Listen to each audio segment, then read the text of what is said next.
Krishna Krishna Krishna Hare Hare Hare Ram Ram Ram Hare Hare Hare Krishna Krishna Krishna Hare Hare Ram Ram Hare Hare Hare Krishna Krishna Hare Ram Ram Hare Hare Krishna Krishna Krishna Hare Ram Ram Hare Hare Krishna Krishna Krishna Hare Ram Ram Hare Hare Krishna Krishna Krishna Hare Ram Ram Hare Hare Krishna Krishna Krishna Hare Ram Ram Hare Hare Krishna Krishna Krishna Hare Ram Ram Hare Hare Krishna Krishna Krishna Hare Ram Ram Hare Krishna Krishna Krishna Hare Ram Ram Hare Hare Krishna Krishna Krishna Hare Ram Ram Hare Krishna Krishna Krishna Hare Ram Hare Krishna Krishna Krishna Hare Ram Hare Hare Krishna Krishna Krishna Hare Ram Hare Krishna Krishna Hare Ram Hare Krishna Krishna Krishna Hare Ram Hare Hare Krishna Krishna Krishna Hare Ram Hare Krishna Krishna Hare Ram Hare Krishna Krishna Krishna Hare Ram Hare Hare Krishna Krishna Krishna Hare Ram Hare Krishna Krishna Hare Ram Hare Krishna Krishna Krishna Hare Ram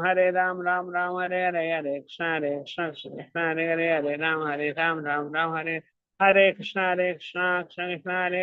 Hare Krishna Krishna Krishna Hare Ram Hare Krishna Krishna Krishna Hare Ram Hare Krishna Krishna Krishna Hare Ram Hare Krishna Krishna Krishna Hare Ram Hare Hare Krishna Krishna Krishna Hare Ram Hare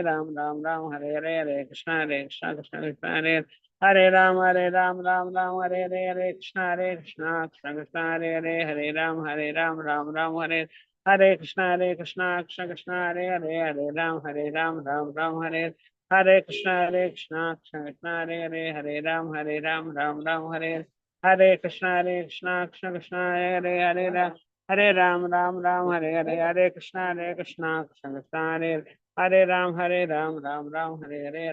Krishna Krishna Hare Ram Hare Krishna Krishna Krishna Hare Ram Hare Krishna Krishna Krishna Hare Ram Hare Krishna Krishna Krishna Hare Ram Hare Krishna Krishna Krishna Hare Ram Hare Krishna Krishna Krishna Hare Ram Hare Krishna Krishna Krishna Hare Ram Hare Krishna Krishna Krishna Hare Ram Hare Krishna Krishna Krishna Hare Hare Krishna Mataji, thank you so much. Hare Krishna Hare Krishna Mataji. Hare Krishna Prabhuji, Hare Krishna. சொன்னபடி எல்லாரும் கரெக்டா வந்துட்டீங்க, ரொம்ப சந்தோஷமா இருக்கு. Hare Krishna Mataji. Hare Krishna, Hare Krishna Mataji, Hare Jayadev Krishna Mataji. Hare Krishna Mataji. இதுல கோபால் ரங்கராஜ் ஒரு devotee இருக்காங்க. அவங்க ஏற்கனவே நம்ம கிளாஸ்ல இருக்காங்களா? இருக்காங்க மாதாஜி இருக்காங்க. அதனால நான் இப்பதான் பாக்குற மாதிரி இருந்து. வராரு, இப்பதான் வராரு. அப்பப்போ நடுவுல வந்து போவாரு, வராரு. சரி சரி, நன்றி. வாங்க, எப்போதுமே கண்டினியூஸா வாங்க பிரபுஜி. நான் கூட இன்னைக்குதான் மாதாஜி அவரை பார்த்தேன். இல்ல போன வாரம் நான் பார்த்தேன். ஆனா அதுக்கு முன்னாடி பார்த்தது இல்லை, அதனாலதான் சந்தேகத்துல கேட்டான். கண்டினியூஸா வாங்க பிரபு. ஹரே கிருஷ்ணா.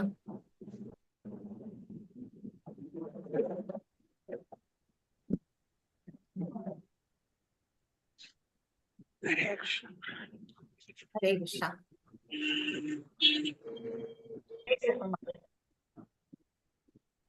பானுமதி மாதாஜி மியூட் போட்டுங்க மாதாஜி. ஹரே கிருஷ்ணா. தேங்க்யூ மாதாஜி. ஹரே கிருஷ்ணா.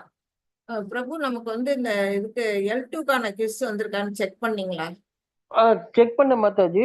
அவங்க வந்து கோர்ஸ்குள்ளார வந்துட்டு இது ஒரு இதுதான் ஓபன் ஆகுது, அதுக்கு மேல இதாக மாட்டேங்குது. அப்புறம் நான் மாதாஜி கிட்ட கேட்க நினைச்சா நம்ம மாதாஜி பிஸியாவே இருக்காங்க. நான் உங்களுக்கு சொல்றேன்னு என்கிட்ட சொன்னாங்க. நான் ஐ வில் இன்ஃபார்ம் யூ, நான் கேட்டுட்டு சொல்றேன்னாங்க, சொல்லல. கேட்டு மறுபடியும் உங்களுக்கு எல்லாம் போடுங்க. ஏன்னா அவங்க எல்லாம் 2 சாப்டர் முடிஞ்சு நம்ம 3வது சாப்டர் போறோம் ஆமா இல்லையா? ஆமா 3 சாப்டர் நடத்திட்டு இருக்கோம் மாதாஜி. நான் கேட்டேன். I will hmm. Inform you. I will technical டீம்ட டிஸ்கஸ் பண்ணிட்டு நான் உங்களுக்கு சொல்றேன். நாங்க 18 ஓகே. சாப்டர் அந்த 18 days இது ஒர்க்காது, அதாவது அதை அட்டன் பண்ணலாம் அப்படின்னாங்க. இது ம். நான் உங்களுக்கு கேட்டு சொல்லிடுறேன். நாங்க 1 or 2 days I will give me some time. I will tell you. நாங்க okay okay. Hare Krishna. Hare Krishna. Hare Krishna devotees. இந்த L2 செக்ஷனுக்கு வந்திருக்கிற அனைத்து பக்தர்களையும் நான் இஸ்கான் மாங்களூர் சார்பா அன்போட வரவேற்கிறேன். நாம இன்னைக்கு கர்ம யோகம் பார்த்துக்கிட்டு இருக்கிறோம். 13 ஸ்லோகம் வரையிலும் பார்த்துட்டோம் இல்லையா? ஆமா ஆமாங்க மாதாஜி. ஓகே, இன்னைக்கு 14வது பார்ப்போம். அதுக்கு முன்னாடி நம்ம நம்மளுடைய ராதா கோவிந்தா டெய்டிக்கு மங்களாச்சரணம் சொல்லிடுவோம். ஓம் நமோ பகவதே வாசுதேவாய. ஓம் நமோ பகவதே வாசுதேவாய. ஓம் நமோ பகவதே வாசுதேவாய. ஓம் அஞ்ஞானதிமிராந்தஸ்ய ஞானாஞ்சனசலாக்கயா சக்ஷுருன்மீலிதம் येन तस्मै श्रीगुरवे नमः. श्रीचैतन्यमनोभीष्टं स्थापितं येन भूतले स्वयं रूपा कदा मह्यं ददाति स्वपदान्तिकम्. हे कृष्णा करुणा सिन्धु दीनबन्धो जगत्पदे गोपेशा गोपिका कान्ता राधा कान्ता नमोस्तुते. तप्तकाञ्चन गौराङ्गी राधे वृन्दावनेश्वरी वृषभानुसुते देवी प्रणमामि हरिप्रिये. पाञ्चाकल्पतरुभ्यश्च कृपा सिन्धुभ्य एव च पतितानां पावनेभ्यो वैष्णवेभ्यो नमो नमः. नमो विष्णुपदाय कृष्णपृष्ठाय भूतले श्रीमदे भक्ति वेदांत स्वामिन् इति नामिने. नमस्ते सरस्वती देवे गौरवाणी प्रचारिणे निर्विशेष शून्यवादे वशत्यादेशतारिणे. जय श्री कृष्ण चैतन्य प्रभु नित्यानंद श्री अद्वैत गदाधर श्रीवासादि गौर भक्त वृंद. हरे कृष्णा कृष्ण कृष्णा हरे हरे. हरे राम राम राम हरे हरे. हरे कृष्णा कृष्ण कृष्ण हरे हरे. हरे राम राम राम हरे हरे. हरे कृष्णा. சண்முகம் பிரபு நம்ம குரூப்ல பாக்யலட்சுமின்னு வீடியோ ஆன் பண்ணி ஒரு மாதாஜி இருப்பாங்க, அவங்கள காணோம். வெங்கடேஸ்வரன் பிரபு அவரு ஈவினிங் அந்த 5 o'clock பேட்சுக்கு வருவாரு, அவரே காணோம். ஆமா ஆமா. தெரியலையா அந்த 3 மணி கிளாஸ் நடக்குது உங்களுக்கு தெரியுதா? இல்ல தெரியலையா? இந்த குரூப்ல தான் இருக்காங்க மாதாஜி எல்லாரும். அவங்க நமக்கு இது லிங்க் போட்டோம்னா தெரியணுமே. தெரியணும். நேத்தி முந்தா நாள் கிளாஸ்க்கு வந்தாரு, உள்ள வந்தாரு, போயிட்டாரு. இவங்க சாண்டிங் பண்ணி. இல்லடா பாக்கியலட்சுமி நம்பர் மாதாஜி நம்பர் என்கிட்ட இருக்கு மாதாஜி. நான் இந்த ஸ்லோகா கிளாஸ்க்காக கொடுத்தேன். வேணா இன்னைக்கு ஈவினிங் கிளாஸ் முடிச்சுட்டு ஃபோன் பண்ணி பாக்குறேன் மாதாஜி. இப்பவே நீங்க நடுவுலயே கிளாஸ்லயே கூப்பிடுங்க. ஒருவேளை அவங்க மட்டும் அசால்ட்டா இருக்க போறாங்க, அவங்க ரொம்ப இன்ட்ரெஸ்டா இருப்பாங்க. ஓகே மாதாஜி. இப்ப முடிஞ்சா கிளாஸ் எடுக்க போதே நீங்க கூப்பிட்டுடுங்க. இல்ல நான் இன்னொரு நம்பர்ல கால் பண்றேன் மாதாஜி. இதுல இருக்கு. Okay okay. தேங்க்யூ பிரபு. ஹரே கிருஷ்ணா டிவோட்டீஸ். போன வாரம் என்ன பார்த்தோம்னு யாருக்காச்சும் ஞாபகம் இருக்கா? சொல்ல முடியுமா? மாதாஜி ஹரி கிருஷ்ணா மாதாஜி. சொல்லுங்க. என்ன சொன்னீங்கன்னாக்கா, இந்த மாதிரி தேவர்களுக்கு படைக்கப்படுறது அவங்க எல்லாம் நமக்கு நிறைய செய்யறாங்க, நீங்க அவங்க படைக்கப்படாம சாப்பிடுறது திருடனுக்கு படைக்கப்பட்டது மாதிரி அப்படின்னு சொல்லி சொன்னீங்க. அப்புறம் யாகத்துல அர்ப்பணிக்கப்பட்ட உணவு உண்மைதான் எல்லா விதமான பாவங்களிலிருந்து நம்ம விடுபடுறோம் அப்படின்னு சொன்னீங்க. அதே மாதிரி தனக்காக சமையல் செஞ்சு சாப்பிடுறவங்க பாவத்தையே உண்கிறார்கள் சொன்னீங்க. இந்த 3 சாப்டர்ல அதான் சொன்னீங்க மச்சி. ஓகே. அப்புறம் லேடர் பார்த்தோம் இல்லையா? ஆமா, லேடர் பார்த்தோம். லேடர்ல கீழே அனிமல்ல இருந்து மேல பக்தி மார்க்கம் மட்டும் பார்த்தோம் நம்ம. ஓகே, அதுல முக்கியமானது மட்டும் நம்ம பார்த்துடலாம். லேடர்ல எக்ஸ்டெண்டட் யோகா லேடர், இது நம்ம வேண்டாம்.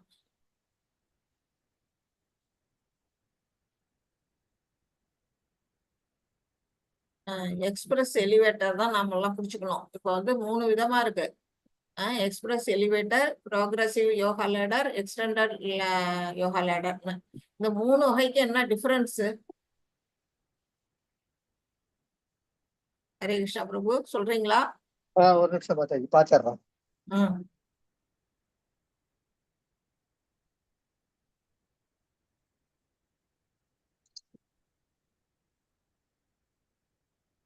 அதாவது நம்ம பக்தி யோகத்துல வந்து அதை பத்தி தான் மாதாஜி, இதை பத்தி நீங்க இதை சொன்னீங்க வந்து, அப்புறம் எக்ஸ்பிரஸ் எலிவேட்டர்னாக்க வேகமா அதை அடையணும்னு சொல்லி செய்யறாங்க அப்படின்னு சொல்றீங்க. அப்புறம் வந்து ப்ராக்ரஸிவ்னாக்கா அப்படி படிப்படியா வந்து அதை அடையணும்னு சொல்லி செய்யறவங்க.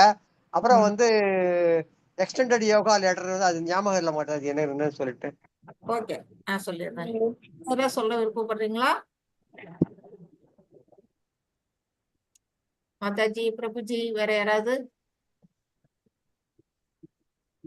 பிரேம பக்திங்கிறது தெய்வ சரணாகதி அடைகிற மாதிரி தானே மாதாஜி? சரணாகதி அடைகிறது தான்.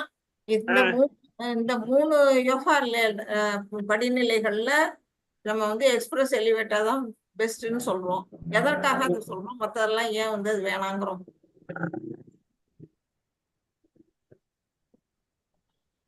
ஓகே, நீங்க மியூட் போட்டுங்க, நானே சொல்லிடுறேன்.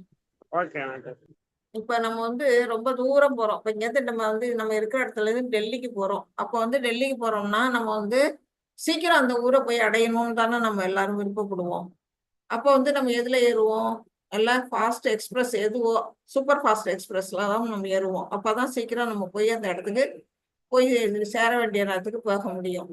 அது மாதிரிதான் இந்த எக்ஸ்பிரஸ் எலிவேட்டர் அப்படிங்கிறது. ப்ராக்ரஸிவ் யோகா லேடர்ங்கிறது படிப்படியா போகும்.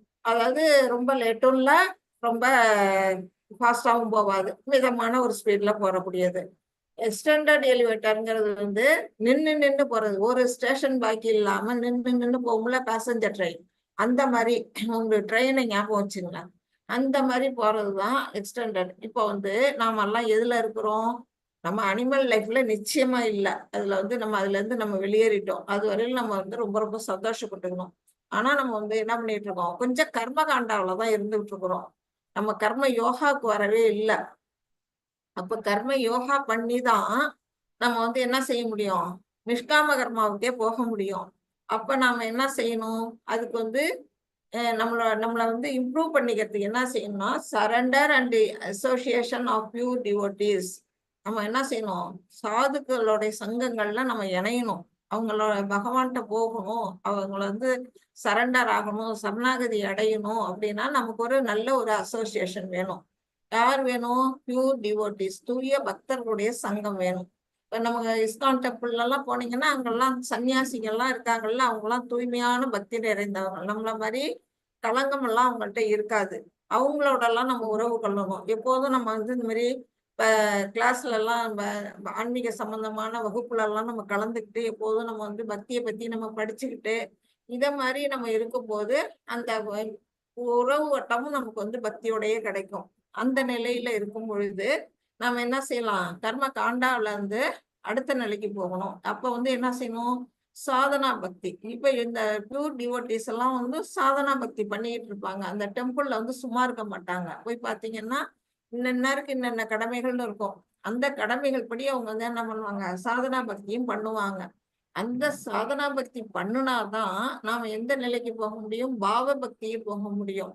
பாவ பக்தி அப்படிங்கிறதுக்கு யாராச்சும் உங்களுக்கு உதாரணம் சொல்ல தெரியுமா?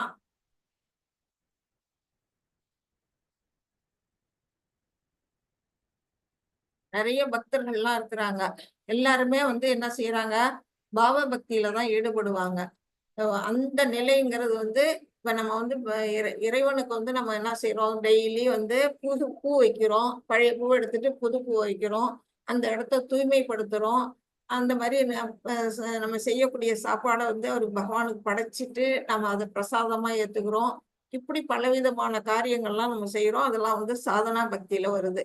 அதையே பாவ பக்தி வந்துன்னா நம்ம என்ன செய்வோம்னா, அந்த பகவானுக்கு வந்து புதுசா ட்ரெஸ் தைச்சு போடலாமா, அந்த அதுக்கு வந்து வேற ஏதாவது அலங்காரத்துக்கு நகைகள்லாம், அதாவது அதுக்கு காதுக்கு தோடு, வளையல், கழுத்துக்கு மாலை, இப்படி ஏதாச்சும் வாங்கி அலங்காரம் பண்ணலாமா அப்படின்னு நம்ம வந்து என்ன செய்வோம்?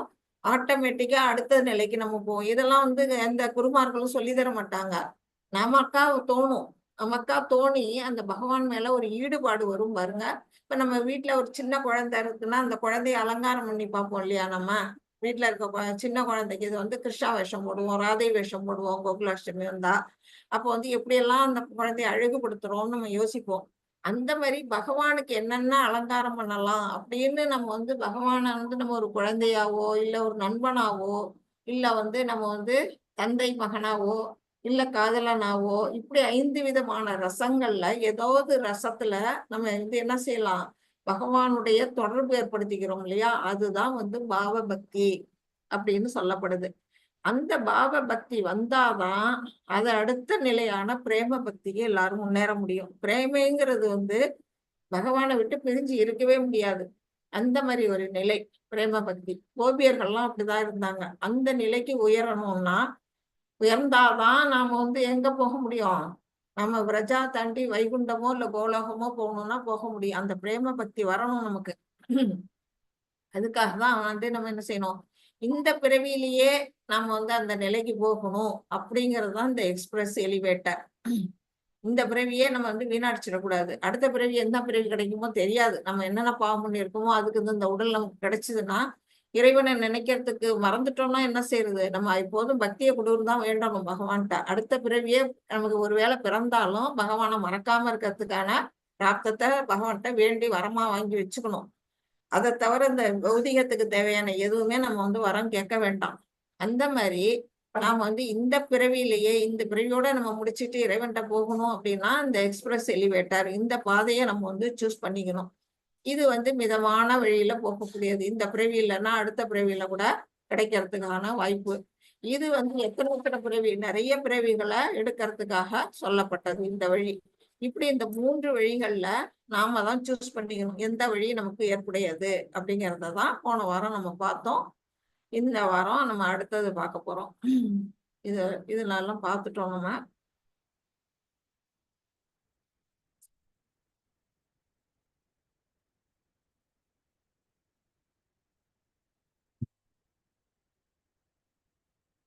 யாக சக்கரம் எல்லாம் பார்த்துட்டோம் இல்லையா?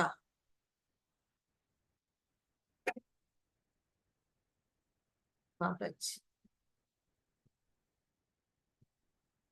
இது முடிச்சிட்டோம் இல்லையா பிரபு? ஹரே கிருஷ்ணா. ஆமா முடிச்சுட்டு மாதாஜி. ஆமா 14 முடிச்சுட்டோம். 14வது ஸ்லோகம் மாதாஜி. Okay 14 okay.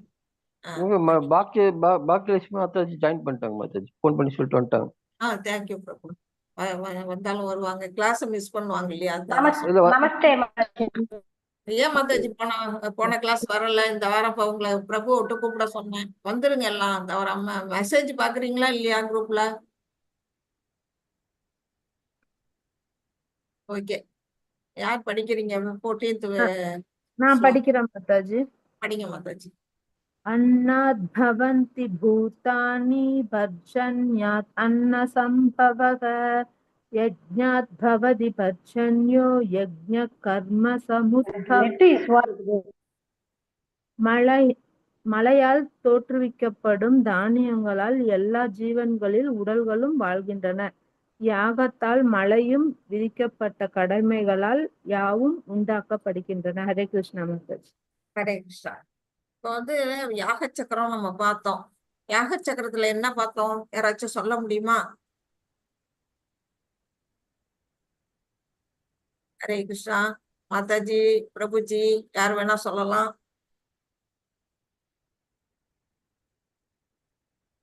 யாருக்கு ஞாபகம் இல்லையா? இல்லைங்க மாதாஜி, சாரி. ஓகே. எழுதி வச்சிருப்பீங்களே பிரபு? இல்ல மாதாஜி, எழுதியிருக்கல மாதாஜி. ஓகே. நம்ம என்ன பார்த்தோம் அப்படின்னா பகவான்கிட்ட இருந்துதான் வேதங்கள்லாம் வந்தது. அவருடைய வாயில திருவாயில இருந்து வந்தது. அந்த வேதங்கள்ல என்ன சொல்லப்பட்டிருக்கு அப்படின்னா நமக்கு இந்த உலகத்தை கொடுத்து நம்ம எப்படியெல்லாம் வாழணும் அப்படிங்கறதெல்லாம் அந்த வேதத்துல சொல்லப்பட்டிருக்கு. அவர் வந்து 4 வகையான வர்ணங்களையும் 4 வகையான ஆசிரமங்களையும் பிரிச்சு நமக்கு வேண்டிய வசதிகள் எல்லாம் கொடுத்து இந்த பூலோகத்துக்கு நம்மளை அனுப்பி வச்சாரு.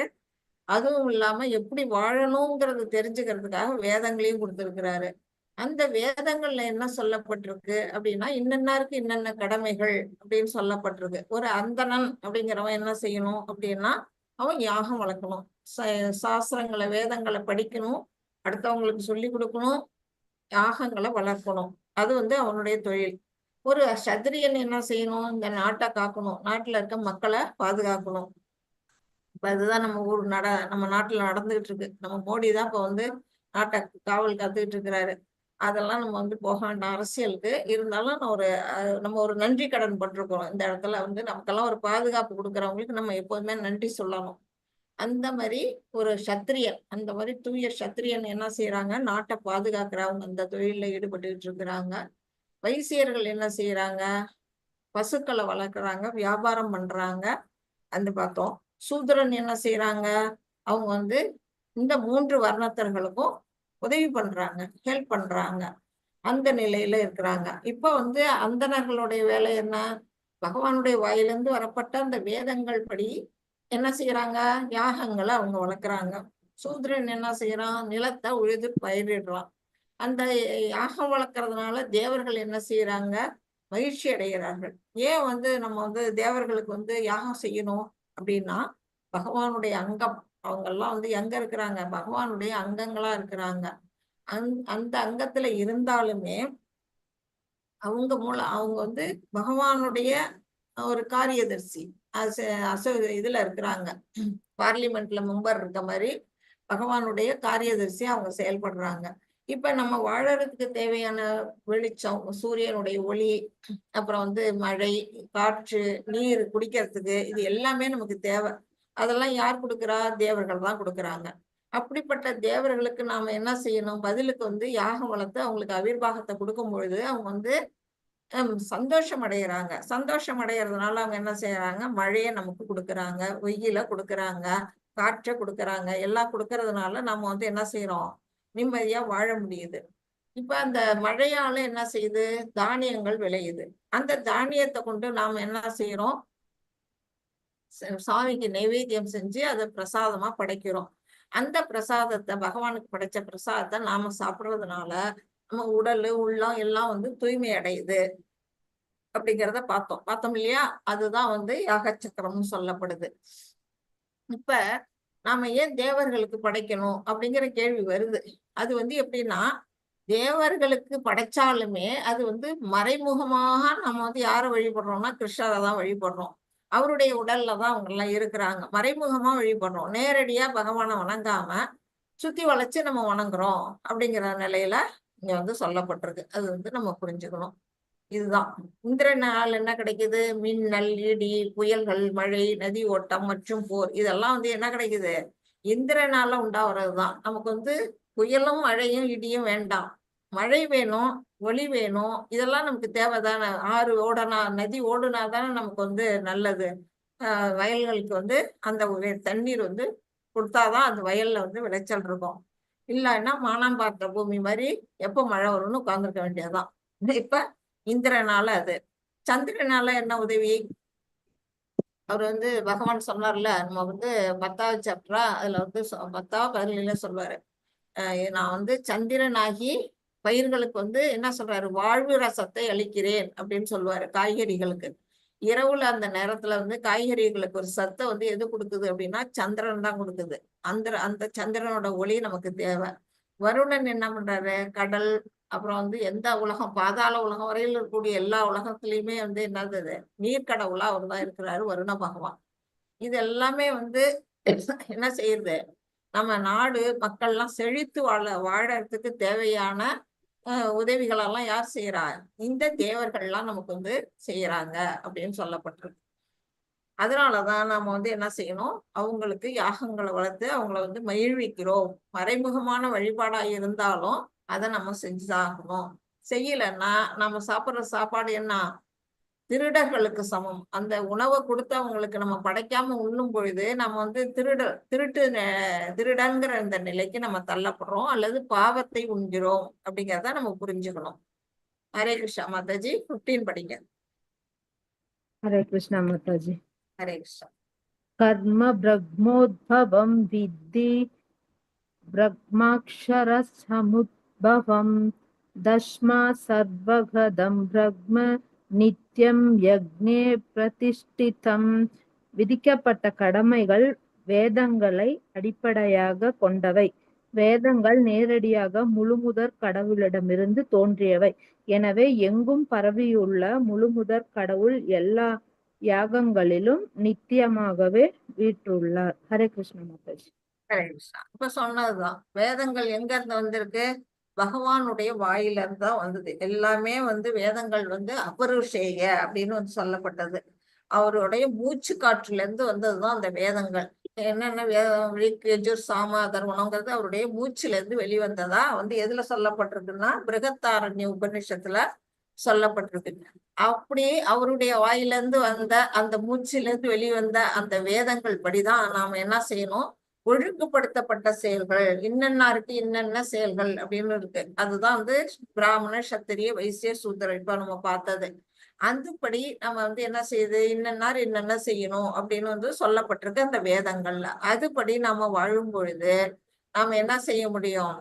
எல்லாமே நமக்கு தேவையானது எல்லாமே அந்த யஜ்ஞம் யாரு? யஜ்ஞேஸ்வரர்னு சொல்லக்கூடியதே பகவான் தான். அப்படிப்பட்ட யஜ்ஞேஸ்வரருக்கு நாம செய்யக்கூடிய அந்த யாகங்களால அவங்க தேவர்களும் சரி பகவானும் சரி திருப்தி அடைகிறாங்க. திருப்தி அடைகிறதுனால நமக்கு என்னென்ன தேவையோ அது எல்லாமே கிடைக்குது. இப்ப சாதாரணமா நம்ம யோசிச்சு பாருங்க. நம்ம இந்த விவசாயம்ங்கிறது ஒண்ணு இல்லைன்னா நமக்கெல்லாம் சாப்பாடு கிடைக்குமா? இப்ப நம்ம இந்த அரிசி கோதுமை அப்புறம் இன்னும் நிறைய தானியங்கள் இருக்குது. கடலை மாதிரி பலவிதமான தானியங்கள் இருக்குது. அத்தனை தானியமும் எங்க இருந்து விளையுது? ஒரு வயல்ல இருந்து ஒரு நிலத்துல இருந்து தான் நமக்கு அந்த விளைச்சல் வருது. அதைதான் நம்ம சாப்பிடுறோம். அந்த இது நம்ம சில பேர் நான் இதுன்னா நான்வெஜ் சாப்பிட்றேன், நான்வெஜ் மட்டுமே சாப்பிட்டுட்டு அவங்க இருக்கிறாங்களான்னா அதுவும் அவங்களால முடியாது. அப்படியே அந்த நான்வெஜ் சாப்பிட்ற அந்த மிருகங்களுமே என்ன செய்யுதுன்னா இலை புல் தழை இதெல்லாம் தான் சாப்பிட்டு வாழுது. மொத்தத்துல நம்ம எதை நம்பி இருக்கிறோம் அப்படின்னா விவசாய நிலங்களை நம்பிதான் நாம வாழ்ந்துகிட்டு இருக்கிறோம். மற்றபடி தொழிற்சாலைகளை நம்பி நம்ம வாழறோமா அப்படின்னு கேட்டீங்கன்னா சுத்தமா கிடையாது. தொழிற்சாலைகளா நம்பி நம்ம வாழ வேண்டிய அவசியமே இல்லை. தொழிற்சாலைகள்லாம் எக்ஸ்ட்ராவா நம்மளுடைய வசதியான வாழ்வுக்கு தேவைப்படுமே தவிர நம்ம சாப்பிட்றதுக்கு மெயினா நம்ம சாப்பிட்றதுக்கு எது தேவைன்னா விவசாய நிலங்கள் தான் தேவை. அது யாரால கிடைக்குது? இந்த தேவர்களால கிடைக்கப்பட்டிருக்கு. அப்புறம் வேதங்கள்ல சொல்லப்பட்டபடிதான் நாம என்ன செய்யணும்? ஒவ்வொரு செயலும் செய்யணும். வேதங்கள் படி செய்யும் பொழுது அது கர்மா அப்படின்னு சொல்லப்படுது. நம்ம அந்த கர்ம அதான் கர்ம பிரம்மோத்பவம் வித்தி அப்படின்னு சொல்லப்பட்டிருக்கு. நம்மளுடைய கர்மங்கள் வேதங்கள்ல வகுக்கப்பட்டபடிதான் நம்ம செயல் புரியணும். அதை தாண்டி வேதங்கள்ல சொல்லப்படாத செயல்கள் நம்ம செஞ்சோம்னா அதுக்கு பேர் என்ன? யாராவது சொல்ல முடியுமா?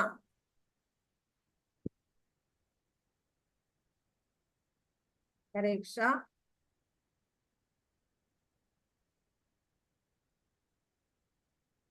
குணத்தை கேக்குறீங்களா மாதாஜி? குணத்தை கேக்குறீங்களா? இல்ல வேதங்கள்ல சொல்லப்படாத செயல்களுக்கு பேர் என்னன்னு கேட்டா பாவம் மாதாஜி.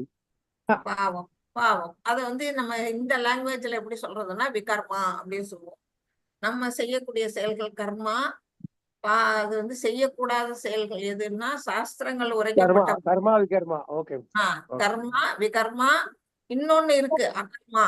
அகர்மாங்கிறது எந்த விதமான பலன்களையும் எதிர்பார்க்காம செய்யக்கூடியது அகர்மா. அந்த ஸ்டேஜ் நம்ம போறதுக்கு கொஞ்சம் டைம் எடுக்கும்.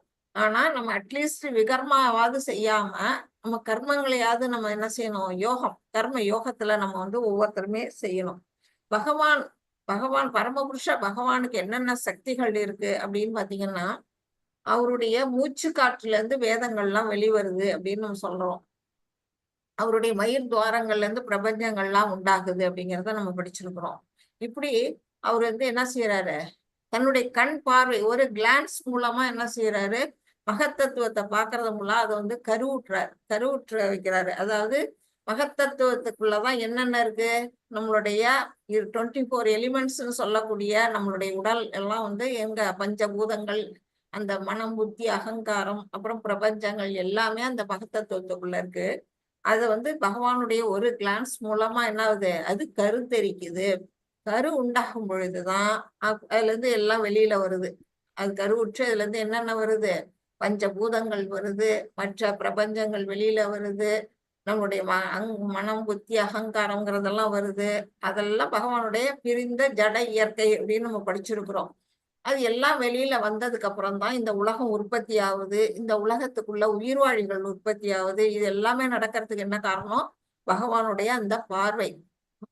ஆக்சுவலா அந்த ஜடசக்திக்கு இயற்கையா வந்து அந்த இதெல்லாம் வெளியில கொண்டு வரதுக்கான சக்தி கிடையாது அந்த மகத்தத்துவத்துக்கு. அவருடைய பார்வை மூலமா தான் அது வந்து என்ன ஆகுதுன்னா இதெல்லாம் வெளியில வருது. அப்ப அவர் கண்ணாலே கருத்தரிக்க செய்யப்படுகிறார். மூச்சாலேயே வந்து என்ன பண்றாரு? வேதங்களை வரவழைக்கிறாரு. அவருடைய மயிர் துவாரங்கள்ல இருந்து பிரபஞ்சங்கள் வெளியில வருது. அப்புறம் வந்து நம்ம அவர் சக்திகள்லாம் காலால நடக்கணும் அவசியம் இல்லை. அவர் வந்து கையால கூட அவர் நடப்பாரு. அதெல்லாம் நீங்க ஈஷோ படிக்கும் போது ஈஸியா புரிஞ்சுக்குவீங்க. அடுத்த லெவல் 3 வந்தீங்கன்னா இன்னும் நிறைய படிக்கலாம். அவருடைய சக்திகள்லாம் அதுல அளப்பரிய இருக்குது. அந்த மாதிரி அவருக்கு அளப்பற்ற சக்திகள் இருக்குது.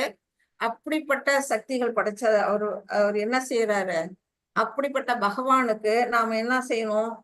அவர் என்ன நினைக்கிறாரோ, அவர் எதை விரும்புறாரோ அதுக்கு நம்ம ஈடுபாடா நம்ம வந்து என்ன செய்யணும்? யாகங்கள், யஞங்கள் அப்பெல்லாம் செய்யணும். யாகம் வளர்க்கறதுக்கு நம்ம இந்த கலியுகத்துல நமக்கு வாய்ப்பே கிடையாது. ஏன்னா இந்த கலியுகத்துல எல்லாமே வந்து பியூரிபிகேஷன் இழந்து நிக்குது. அப்படிப்பட்ட நிலையில நமக்கு ஒரே ஒரு வழிதான். என்ன செய்யலாம்?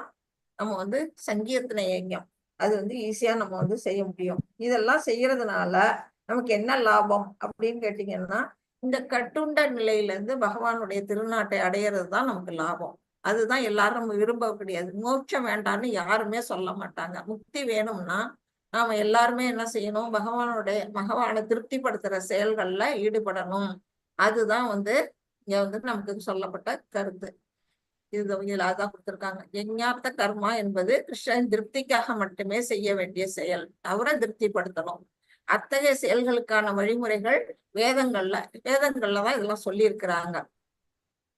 வேதங்கள் வழிகாட்டுதல் இல்லாமல் செய்யப்படும் செயல் வந்து என்னது? விகர்மா அல்லது பிரபு சொன்ன மாதிரி பாவ செயல். அடுத்தது வேதங்களின் வழிகாட்டுதலின் கீழ் செய்யப்படும் செயல்களின் எதிர்வினையிலிருந்து ஒருவரை காப்பாற்றுகிறது. எதிர்வினைங்கிறது என்ன? யாராவது சொல்ல முடியுமா? Opposite reaction. நாம செய்யற செயலை திருப்பி நமக்கு வர்றது. கெட்டது செஞ்சா நமக்கு கெட்டது வரும்ல மாதாஜி, அதுவா? ஆமா, அதாவது நம்ம செய்யக்கூடிய செயல்களோட எதிர்வினைனா அது நம்ம பாவமும் செய்யலாம், புண்ணியமும் செய்யலாம். அது எதுவா இருந்தாலும் அது நமக்கு வந்துடும். அந்த எதிர்வினைங்கிறது அதுதான். அந்த மாதிரி அந்த பாவம் வந்தாலும் நமக்கு வந்து பாவத்தை அனுபவிக்க வர மாதிரி, புண்ணியம் செஞ்சாலும் புண்ணியத்தை அனுபவிக்க நம்ம பிறவி உண்டு. அதனால அந்த எதிர்வினையே எதுவுமே இல்லாம இருக்கணும். அப்படின்னா நம்ம என்ன செய்யணும்? வேதங்கள்ல என்ன சொல்லப்பட்டிருக்கோ அதுபடி நம்ம செயலை மாத்தணும். வேதங்கள்ல என்ன சொல்லப்பட்டிருக்கு? அகர்மாவில வந்து ஈடுபடதான் சொல்லி இருக்குது. அதைதான் நம்ம வந்து புரிஞ்சுக்கணும். வேதங்களில் உள்ள வழிமுறைகள் பரமபுருஷனின் சுவாசத்திலிருந்து வெளிப்படுத்தோம். அஸ்ய மகதோ ரிக்கேஜர் சாம வேதம் 4 வேதங்களும் பகவானுடைய சுவாசத்திலிருந்து வெளிப்படுகின்றன. இது பிரகத்தாரண்ய உபநிஷத்துல சொல்லப்பட்டிருக்கு. அதை வந்து நம்ம பிரபுபாதம் இங்க எடுத்துக்காட்டா கொடுத்திருக்கிறாங்க. சர்வ வல்லமை உள்ள இறைவன் தனது ஒவ்வொரு புலன்களின் மூலமும் மற்ற செயல்களையும் செய்கிறார். பிரம்ம சம்ஹிதால சொல்லப்பட்டிருக்குது. அதுல போய் பாத்தீங்கன்னா அதுல பாடல்கள்லாம் இருக்கு. அந்த பாட்டெல்லாம் படிச்சு பாத்தீங்கன்னா செய்யும். ஒவ்வொரு புலன்களால் அவர் வந்து கண்ணால பாக்குறது, கண்ணால வந்து உணவு கொள்றது. இப்ப வந்து பெருமாள் கோயில பாத்தீங்கன்னா பிரசாதத்தை கொண்டு வச்சு பெருமாளுக்கு கண்டருளை பண்ணியாச்சான்னு தான் கேட்பாங்க. அப்படின்னா என்ன? அவரு கண்ணால பார்த்தே அந்த உணவை வந்து அவர் ஏத்துக்கிறாரு. அவர் பகவான் சாப்பிட மாட்டாருலாம் கிடையாது, சாப்பிடுவார். ஆனா நம்ம சாப்பிடுறது அளவு குறையிலையே அப்படின்னு நம்ம நினைக்க கூடாது. அவர் கண்களால அதை வந்து சுவீகரிச்சுக்கிறாரு. அதுதான் இங்க சொல்லப்பட்டிருக்கு. அவர் காற்றை சுவாசிப்பதன் மூலம் பேசுகிறார். அவர் வந்து எப்படி பேசுறாருன்னா என்ன? அவருடைய இதெல்லாம் வந்து சாம வேதங்கள்லாம் வெளில வந்தது இல்ல, அப்படிதான் பேசுறாரு. சுவாசம் மூலமா வெளியில வந்தது வேதங்கள். தனது கண்களால் செறிவூட்டுகிறார். இயற்கையை செறிவூட்டுகிறார். கட்டுப்படுத்தப்பட்ட ஆன்மாக்கள் ஜட இயற்கையின் கருப்பையில் செறிவூட்டப்படுகின்றன. அவர் ஜட இயற்கை பார்த்து அனைத்து உயிரினங்களின் தந்தை ஆவார். அவரு கருத்து தெரிக்கிறதுக்கு அவர் தான் காரணமா இருக்கிறார்னா அப்ப அவர் தான் தந்தை. ஜட இயற்கை தான் நமக்கெல்லாம் தாய் அப்படிங்கிறத நம்ம புரிஞ்சுக்கணும். இதெல்லாம் நம்ம பின்னாடி சாப்டர்ல நம்ம படிச்சிருக்கிறோம் ஏற்கனவே. கட்டுப்படுத்தப்பட்ட ஆன்மாக்கள் வீடு திரும்ப மீண்டும் கடவுளிடம் திரும்ப அவர் தான் வந்து நமக்கு எல்லாம் வழியும் வகுக்கிறார். வேத யஜ்ஞங்கள் கர்மங்களைப் போலவே சக்தி வாய்ந்த கிருஷ்ண உணர்வு. யாகங்கள்லாம் எப்படிப்பட்டதுன்னா நம்ம கிருஷ்ண உணர்வோட செய்யணும். அந்த செயல்கள் வந்து சும்மா ஏனோ தானோன்னு செய்யக்கூடாது. ஒவ்வொரு செயலும் நம்ம எப்படி செய்யணும்னா பகவானுக்கு அர்ப்பணம் பண்ணி அந்த உணர்வோட செய்யும் பொழுதுதான் வந்து என்ன ஆகும்னா அது வந்து பலன் கொடுக்கும். வேத கட்டளைகளை பின்பற்றாதவர்கள் கிருஷ்ண உணர்வை பெறலாம். ஆனா இதுல என்ன சொல்லியிருக்கிறாங்கன்னா இதெல்லாம் தாண்டி சுத்த சத்துவத்துக்கு போனா ஆன்மீகவாதிகள்லாம் எப்படிப்பட்டாங்கன்னா அவங்க எல்லாம் கடமையை செய்யணுங்கிற அவசியமே இல்லை அப்படின்னு சொல்றாங்க. ஏன் அப்படின்னா அவங்க அந்த நிலைக்கு போயிட்டாங்க. பகவான் கிருஷ்ண உணர்வுலயே இருக்கிறாங்க. அவங்களுடைய செயல்கள் எல்லாம் கிருஷ்ண உணர்வுல இருக்கும் பொழுது அவங்களுக்கு விதிக்கப்பட்ட கடமைகள் அப்படின்னு இருக்கு இல்லையா? அப்ப நம்ம வந்து 4 வர்ணத்தாருக்கும் விதிக்கப்பட்ட கடமைகள்னு பார்த்தோம். அப்புறம் அன்னைக்கு கிளாஸ்ல வந்து பஞ்சமகா யஜ்ஞம் பத்தி பார்த்தோம். நம்ம வந்து எந்தெந்த யஜ்ஞம் யாராருக்கு செய்யணும் அப்படிங்கிறதெல்லாம் நம்ம படிச்சோம். ஞாபகம் இருக்கா யாருக்காச்சும் பஞ்சமகா யஜ்ஞம் எழுதி வச்சிருக்கீங்களா பிரபு? என்ன மாதாஜி? 5 வேற முகம் நான் சொன்னேன். 5 பஞ்சம் 5 விதமான பாவங்களா? யஜ்ஞம் 5 விதமான யஜ்ஞங்கள் நம்ம எல்லாம் செய்யணும்னு வேதங்கள்ல சொல்லப்பட்டிருக்கு. ஒவ்வொரு மனிதனும் அது யாருக்கா சொல்ல தெரியுமா? அதாவது கடவுளுக்கு இப்போ உணவு படைச்சு சாப்பிடுறது, அப்புறம் கடவுளுக்கு வந்து பூ போடுறது, அப்புறம் கோயிலுக்கு போயிட்டு நம்ம சேவை செய்யறது, இதெல்லாம் இதெல்லாம் வருது மாட்டேன். சாதனா பக்தியில வருது. இதெல்லாம் சாதனா பக்தி. நான் சொல்றது வேற. வேற யாருக்காச்சும் தெரியுமா? மாதாஜி, பிரபுஜி புக் எடுத்து படிக்கிறது இல்லைங்கிறது தெரியுது. கரெக்டா? புக் எடுத்து இந்த புக்கு படிக்கிறது இல்ல. பாக்குற மாதாஜி, ஹரே ஏன்னா கிருஷ்ணா மாதாஜி. கண்டினியூஸாவே ஹரே கிளாஸ் கிருஷ்ணா இருக்கு. மாதாஜி. ஹரே கிருஷ்ணா மாதாஜி. கிளாஸ் ஞாபகப்படுத்திக்கிறதுக்கு இல்லாட்டி நம்மளோட இதை எடுத்து எதையாவது போட்டு தேவ கேட்கணும். யக்கம், பித்ரு யக்கம், பூத யக்கம், மனித யக்கம். என்ன மாதிரி? தேவ யக்கம், பித்ரு யக்கம், பூத யக்கம், மனித யக்கம். Very good. அதுதான் பிரம்ம யஜ்ஞம், பூத யஜ்ஞம், பிரம்ம யக்கம், அப்புறம் வந்து பித்ரு யஜ்ஞம், மனுஷ யஜ்ஞம், என்ன தேவ யஜ்ஞம். இந்த 5 விதமான யஜ்ஞங்கள் வந்து ஒவ்வொரு மனிதனும் செய்யணும் அப்படின்னு சொல்லப்பட்டிருக்கு. அது என்னங்கிறதும் நான் விளக்கி சொன்னேன். அது என்னன்னு சொல்ல முடியுமா ஜோதிலங்க மாதாஜி? பிரம்ம யக்கம் வந்து பகவானுக்கு பண்றது மாதாஜி. பகவானை நம்ம தொண்டு புரிகிறது, இதெல்லாம் பிரம்ம யக்கம்.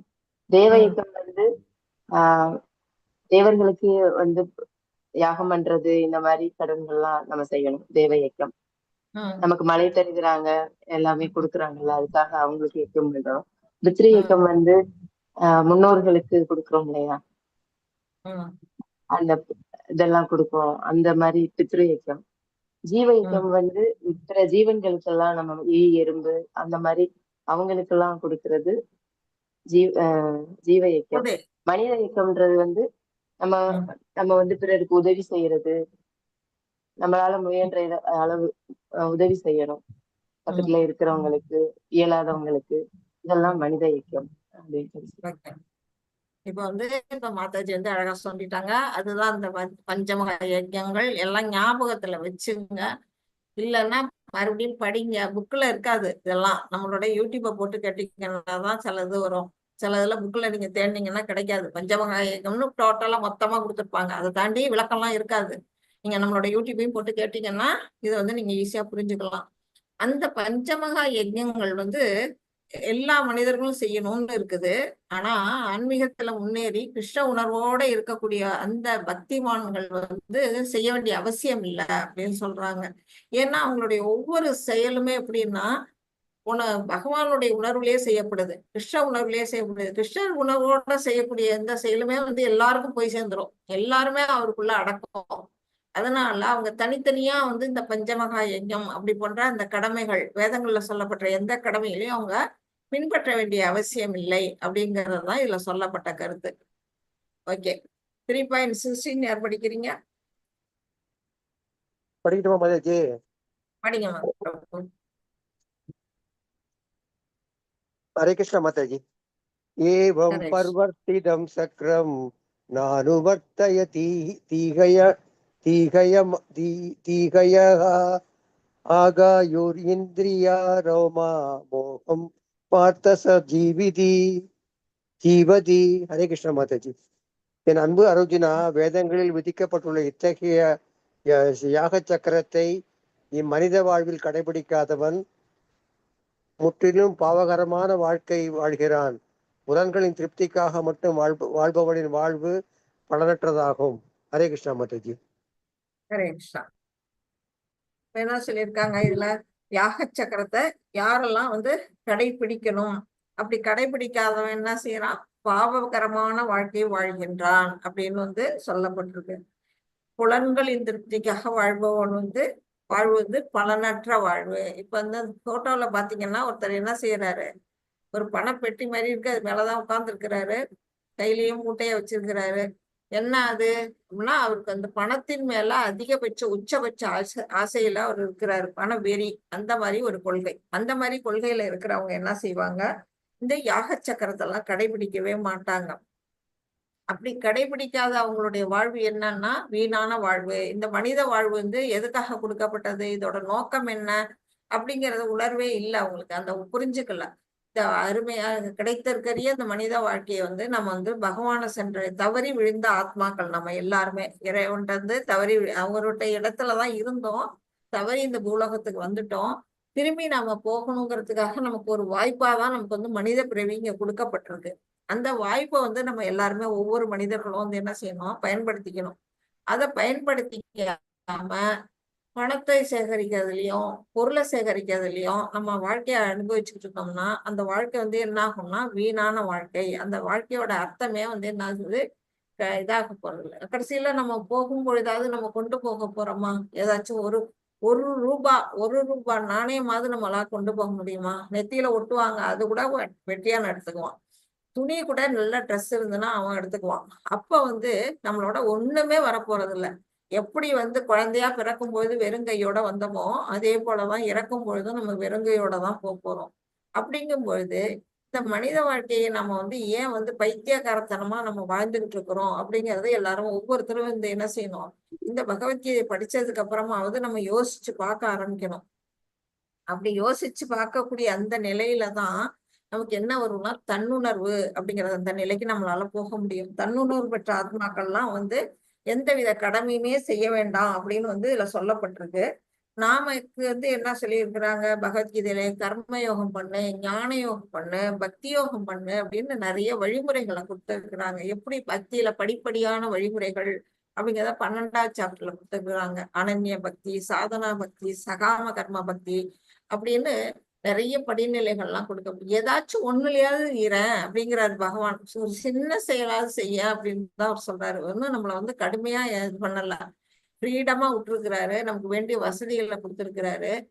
நம்ம வந்து என்ன செய்யணும், நம்ம வந்து இந்த கடமைகள் நமக்குன்னு விதிக்கப்பட்ட கடமைகள்ல வந்து இறைவனை உணர்வோட நம்ம வந்து செய்யும் பொழுது நாம வந்து என்ன செய்யலாம், எதுக்காக இதெல்லாம் செய்ய சொல்றாங்க அப்படின்னு, இதெல்லாம் கஷ்டமா என்ன நமக்கு செய்யறது, அப்படி ஒண்ணும் பெரிய கஷ்டத்தையும் நமக்கு கொடுக்கல. ஈஸியான வழிதான். நம்ம ஜபம் பண்றதும் உட்கார்ந்த இடத்துல ஈஸியா பண்ணக்கூடியதுதான். நம்ம செயல் புரியறதும் பகவான் உணர்வோட செய்யறதும் ஈஸியான வழிதான். எளிமையான இந்த வழியை நம்ம ஃபாலோ பண்றது எதுக்காக அப்படின்னா நம்முடைய விடுதலைக்காக. நம்ம வந்து நம்மளுடைய உற்றார் உறவினர்கள், ஏன் மனைவி குழந்தை எதுவுமே நமக்கு வந்து கடைசி நேரத்துல உதவி புரியாது அப்படிங்கிறத நம்ம திண்ணமா எடுத்துக்கணும். எல்லாம் இந்த உறவு முறைகள் எத்தனையும் நம்ம இங்க உயிரோட இருக்கிற வரையிலும் தான் நமக்கு அந்த உறவுகள். உயிர் விட்டோன்னா 10 நாள் 16வது நாள் காரியம் முடிச்சோன்னா அவங்கவுங்க மறந்துட்டு வாழ்ந்துட்டே இருப்பாங்க. அது வந்து இது உலக வாழ்க்கை. சின்னமா வந்து நீங்க யோசிச்சு பாருங்க. ஒவ்வொரு வீட்லயும் ஒரு இழப்பு ஏற்படும் பொழுது ஒரு கொஞ்ச நாள் அந்த துக்கத்தை அனுஷ்டிப்பாங்க. அதுக்கு பிறகு மறந்துட்டு அவங்கவுங்க வாழ்க்கையை வாழ்த்துக்க ஆரம்பிச்சிருவாங்க. இது வந்து நிதர்சனமான அந்த உண்மை. அப்படிப்பட்ட அந்த உண்மை தெரிஞ்சும் நம்ம பைத்தியம் மாதிரி உறவுகள் மேல நம்ம பற்றுதல் வைக்கிறோம். பாசம் வைக்கலாம், தப்பு கிடையாது, பற்றுதல் வைக்க கூடாது. ஒரே படியா வந்து அது அவங்களுக்காக மாடு மாதிரி உழைச்சு சம்பாரிச்சு அவங்க சேர்த்து வைக்கணுங்கிற அவசியம் இல்லை. ஓரளவுக்கு அவங்க வாழறதுக்கு நம்ம வசதி பண்ணி கொடுக்கத்தான் வேணும். அது நம்முடைய கடமை. கடமையை செய்யலாம், அது தப்பு இல்லை. ஆனா நமக்காகவும் நம்ம வந்து செயல்படணும். நம்முடைய ஆத்மா என்ன செய்யணும், இறைவனை போய் சென்றடையணும்னா நம்மளோட மனைவியோ மக்களோ யாரும் வந்து உதவி புரிய மாட்டாங்க. அந்த இடத்துல நம்ம வந்து என்ன செய்யணும், நாமளே தான் நமக்கு உதவி. அதுதான் வந்து இந்த இடத்துல சொல்லப்பட்டிருக்கு. இதுக்கு ஒரு சிறந்த ஒரு கதை கூட இருக்குது. என்ன இருக்குன்னா, காட்டுல வந்து மிருகாரி அப்படின்னு ஒரு வேடன் வாழ்ந்துகிட்டு இருந்தான். அந்த வேடன் வந்து என்ன செய்வான் அப்படின்னா, உயிர்கள் எல்லாம் கொல்றதுதான் அவனோட தொழில். கொல்றதுன்னா முழுசா கொல்ல மாட்டான், வேட்டையாடுவான். அந்த உயிரை வந்து அரைகுறை உயிரோட விட்டுட்டு போயிடுவான். நிறைய உயிர்களை வந்து அம்பு எய்ய வேண்டியது. அதை முழுசா சாகடிச்சிட்டும் போறது இல்ல, சாகடிச்சிட்டு எடுத்துக்கிட்டும் போறது இல்ல. அது அரைகுறையா அது துடிக்க துடிக்க விடுவான். அந்த மாதிரி ஒரு வேடம் மிருகாரி அப்படிங்கிற பேர்ல. அவன் இப்ப வந்து ஒரு தடவை நாரதர் வந்து அவர்தான் வந்து எல்லாரையும் வந்து மீட்கிறவராச்சே. எல்லா பாவப்பட்ட ஆத்மாக்கள் எல்லாம் மீட்கக்கூடிய ஒரே ஆத்மா யாருன்னா நாரதர் தான். அவர் என்ன செய்யறாரு, அவர் வர்றாரு, பாக்குறாரு. என்னப்பா செய்யற அப்படின்னு சொன்னோன்னா, இந்த மாதிரி வேட்டையாடுறேன் அப்படின்னா. சரி, வேட்டையாடுனா சரி, அந்த உயிரை முழுசா கொல்ல வேண்டியது தானே, ஏன் அதை அரைகுறையோட உயிரோட விட்டுருக்க அப்படின்னு கேட்டோம்னா, அதுல அவனுக்கு ஒரு சந்தோஷம். அதை சொல்றான். சரி, இந்த மாதிரி தொழில் புரியுறியே, அது உனக்கு பாவம் இல்லையா? இந்த மாதிரி ஏன் செய்யறேன்னா, எனக்கு வேற ஒன்றும் தொழில் தெரியாது, எங்க பரம்பரையா நாங்க இதை தான் செஞ்சுட்டு இருக்கிறோம், இதை வச்சுதான் என் மனைவி மக்களை நான் காப்பாற்ற முடியும், அவங்களுக்கு சாப்பாடு கொடுக்க முடியும் அப்படின்னு அவன் சொல்றான். அப்படியா, சரி, நீ சம்பாரிச்சு கொண்டுதான் உன் மனைவி மக்கள் வாழ போறாங்க. ஆனா இந்த உயிர் கொலை வந்து பாவம் வந்து உனக்கு வருதே, இதுல அவங்க எல்லாம் பங்கு போட்டுக்குவாங்களா அப்படின்னு வந்து அவர் கேட்கிறாரு. உடனே வந்து நான் மகாரி வந்து எடுத்துக்குவாங்களே, என் மனைவி என் மக்கள்லாம் வந்து என்னோட சம்பாத்தியத்தை எடுத்துக்கிற மாதிரி என் பாவத்தையும் எடுத்துக்குவாங்க அப்படின்னு சொன்ன. அப்படியா, நீ போய் வீட்டுல கேட்டுட்டு வா அப்படின்னு சொல்லிட்டு அனுப்புவாரு. அவன் போவான். வீட்டுல போய் தன்னுடைய மனைவி கிட்ட சொல்லுவான், நான் இந்த மாதிரி உயிர்கள் எல்லாம் வதைக்கிறேனே, கொலை புரிகிறேனே, அந்த பாவத்தை நீ பாதி எடுத்துக்குவியா அப்படின்னு கேட்டப்ப, நீ செய்ய வேண்டியது உன்னோட கடமை, எங்களை காப்பாற்ற வேண்டியது, அந்த நீ செய்ய பாவத்தெல்லாம் நான் எதுக்கு ஏத்துக்கணும் அப்படின்னு அவங்க மனைவி சொல்றாங்க. சரி, தன்னுடைய குழந்தைகள்கிட்ட கேட்கறான், நீங்களாவது எடுத்துக்குவீங்களான்னு. அப்போ அந்த குழந்தைகளும் சொல்லுது, நீ அப்பா, நீ எங்களை காப்பாற்ற வேண்டியது உன்னுடைய கடமை, நீ என்ன தொழில் பண்றீங்களையோ அந்த தொழிலோட வரக்கூடிய பாவம் எல்லாம் நாங்க எடுத்துக்க மாட்டோம் அப்படின்னு சொன்னோம். அப்பதான் அவனுக்கு வந்து ஞானம் பிறக்குது. வரான், திரும்பி வரான். வந்து நாரதட்ட வந்து சொல்றான், இந்த மாதிரி வந்து என்னுடைய பாவங்களை வந்து என்னோட மனைவியும் ஏத்துக்கல, என்னோட குழந்தைங்களையும் ஏத்துக்கல, என்னோட சுற்றத்தினரும் ஏத்துக்க மாட்டேன்னு சொல்லிட்டாங்க. இப்ப நான் என்ன செய்யறது, இந்த பாவத்தை நானே பண்ணிட்டு இருக்கேனே, இதுல இருந்து நான் விடுதலை அடையணும்னா நான் என்ன செய்யணும், நீங்களே வழி சொல்லுங்க அப்படின்னு சொல்லுவான். அதை விட்டுட்டு, இந்த தொழிலை விட்டுட்டு நீ வேற ஏதாவது தொழில் எடுத்துக்கோ அப்படின்னு அவர் சொல்லுவாரு. அந்த மாதிரி வேற ஏதோ ஒரு தொழில் பண்ணும்போது ஊர் மக்கள்லாம் வந்து அவனுக்கு உதவி புரிவாங்களாம். அவன் வந்து ஒரு என்ன செய்யறான், அந்த தொழிலை அன்னையோட விட்டுறான். அந்த மாதிரி நாரதரோட வந்து சொல்லி வந்து என்ன பண்ண புரிய வைக்கிறாரு. ஒரு நம்ம செய்யக்கூடிய செயல்களோட பாவ விளைவுகளை நம்மளுடைய சொந்த உறவினர்கள், நம்மளோட உற்றத்தவர்கள், நம்ம உடம்புல உயிர்ல பாதி மனைவி அப்படின்னு நம்ம நினைச்சுட்டு இருக்கோமே, அவங்க கூட அதை ஏத்துக்க மாட்டேன்றாங்க. குழந்தைங்க, நம்மளுடைய குழந்தைங்களே நம்ம பாவத்தை ஏத்துக்க மாட்டாங்க. அப்படிங்கும்போது அந்த முழு பாவத்தையும் நம்ம தான் ஏத்துக்கணும், இந்த நம்முடைய உள்ளுக்குள்ள இருக்க அந்த ஆத்மா தான் ஏத்துக்கணும். அப்படிங்கும்போது அந்த பாவத்தை எதுக்கு நம்ம பண்ணணும்? யோசிச்சு பாருங்க. எல்லாருமே நம்ம வந்து ஒரு தேவைக்கு செய்யணும். நம்ம கடமை தான். குடும்பத்தை காப்பாற்ற வேண்டியது ஒரு குடும்ப தலைவனின் கடமை. அதை வந்து நல்வழியில பண்ணி அவங்களுக்கு தேவையான அளவுக்கு செஞ்சா போதும். அதுக்காக நம்ம வந்து தவறான வழி, நேர்மையற்ற வழிகள் எல்லாம் ஈடுபட்டு பாவத்தை நாம சேர்த்துக்க வேண்டாம் அப்படிங்கிறதுதான் இதுல வந்து சொல்லப்பட்ட ஒரு கருத்து. இது வந்து இதுல என்ன சொல்லியிருக்கிறாங்க அப்படின்னா, மனித வாழ்க்கை குறிப்பாக கர்ம, ஞானம், பக்தி யோகம், இந்த 3 யோகங்கள் நமக்காக கொடுத்திருக்காங்க. எதுக்காக? தன்னுணர்வு வர்றதுக்காக. தன்னுணர்வுக்கு 3 வழிகள் நமக்கு கர்ம யோகம், ஞான யோகம், பக்தி யோகம் சொல்லப்பட்டிருக்கு.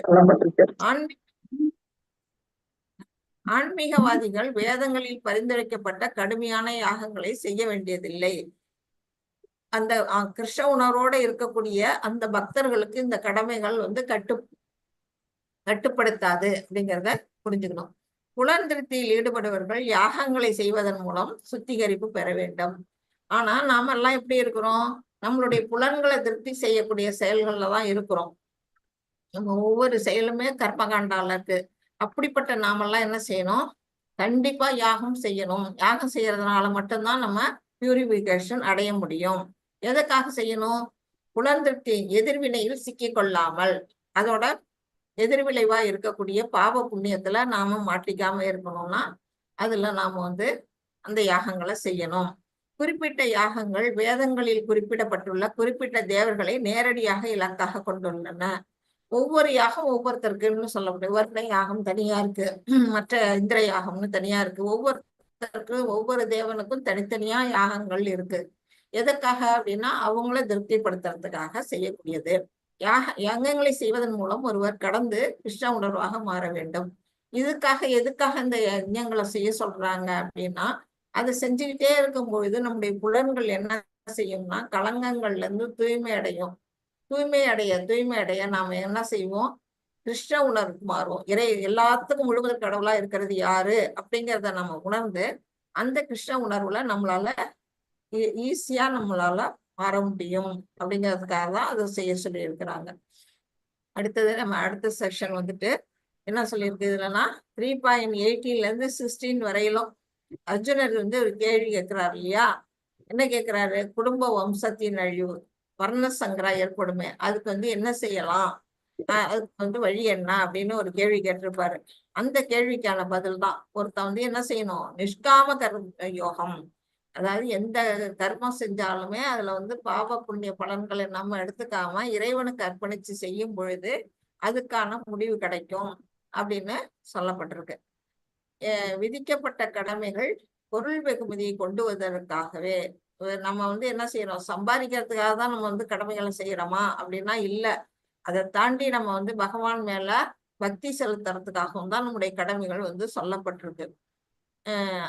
ஆனால் இந்த வாழ்க்கையில் எனக்கு எந்த பொருள் ஆசையும் இல்லை, சொர்க்கலோகத்தையும் நான் விரும்பவில்லை, நான் இந்த உடல் அல்ல என்பது எனக்கு தெரியும். அப்படியானால் நான் ஏன் விதிக்கப்பட்ட கடமைகளை செய்ய வேண்டும்? இப்போ யாராச்சும் ஒருத்தர் கேட்கலாம், எனக்கு வந்து இந்த பொருள் சம்பாதிக்கிறதெல்லாம் ஆசை இல்லை, இந்த சொர்க்கலோகத்திலயும் விருப்பம் இல்லை, நான் இந்த உடல் இல்லை, நான் ஒரு ஆத்மா, அப்படின்னா நான் எதுக்கு என்னுடைய கடமைகளை செய்யணும் அப்படின்னு ஒருத்தங்க கேள்வி கேட்கலாம். எந்த இதுவுமே எனக்கு பற்று இல்லை அப்படிங்கும் பொழுது நான் எதுக்கு என்னோட வேலைகளை செய்யணும் அப்படின்னு யாராவது ஒருத்தங்க கேள்வி கேட்டாங்கன்னா அதுக்குதான் வந்து பின்னாடி வர ஸ்லோகங்கள்ல நமக்கு சொல்லப்பட்டிருக்கு. பொருள் ஆசையிலிருந்து விடுபட்ட ஒருவர் ஏன் தனது கடமைகளை செய்ய வேண்டும் என்பதை கிருஷ்ணர் விளக்குகிறார். கிருஷ்ணர் வந்து இப்ப சொல்ல போறாரு அடுத்தடுத்த ஸ்லோகங்கள்ல. எல்லாருமே வந்து எனக்கு எந்தவித ஆசையும் இல்லை, நான் எந்த பற்றும் வச்சுக்கல, நான் எதுக்கு கடமையை செய்யணும் அப்படின்னு கொஸ்டின் கேட்பாங்க இல்லையா? மக்கள் நிச்சயமா கேட்பாங்க. நம்ம நாட்டு மக்கள்லாம் வந்து இதுல வந்து கிராஸ் கொஸ்டின் போடுறதுல கெட்டிக்காரவங்க, அதெல்லாம் செய்வாங்க. அதுக்காகவே பகவான் என்ன செய்யறாரு, ஏன் கடமையை செய்யணும் அப்படிங்கறத பத்தி பின்னாடி வர ஸ்லோகங்கள்ல சொல்லப்பட்டிருக்கு. 17 யார் படிக்கிறீங்க மாதாஜி? படிக்கணுமா மாதாஜி?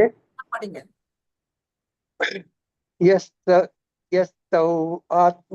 ஆத்மரதிர் சாரி, அந்த ஸ்லோகம் அந்த டியூனை விட்டுட்டேன். எஸ்தௌ ஆத்மரதிர் ஏவ ஸ்யாத் ஆத்ம திருப்தஸ்ய மானவக ஆத்மன் ஏவ ச சந்துஷ். மாதாஜி, எனக்கு முன்னால இவங்க இளங்கோ மாதாஜி உட்காந்துருக்காங்க, அவங்க குரு வேற, தப்பா படிக்க. பரவாயில்ல படிங்க. அவங்க என்ன இதெல்லாம் அடிக்க போறாங்க அவங்கள? ஆத்மன் ஏவ ச சந்துஷ்டஸ் தஸ்ய காரியம் ந வித்யதே.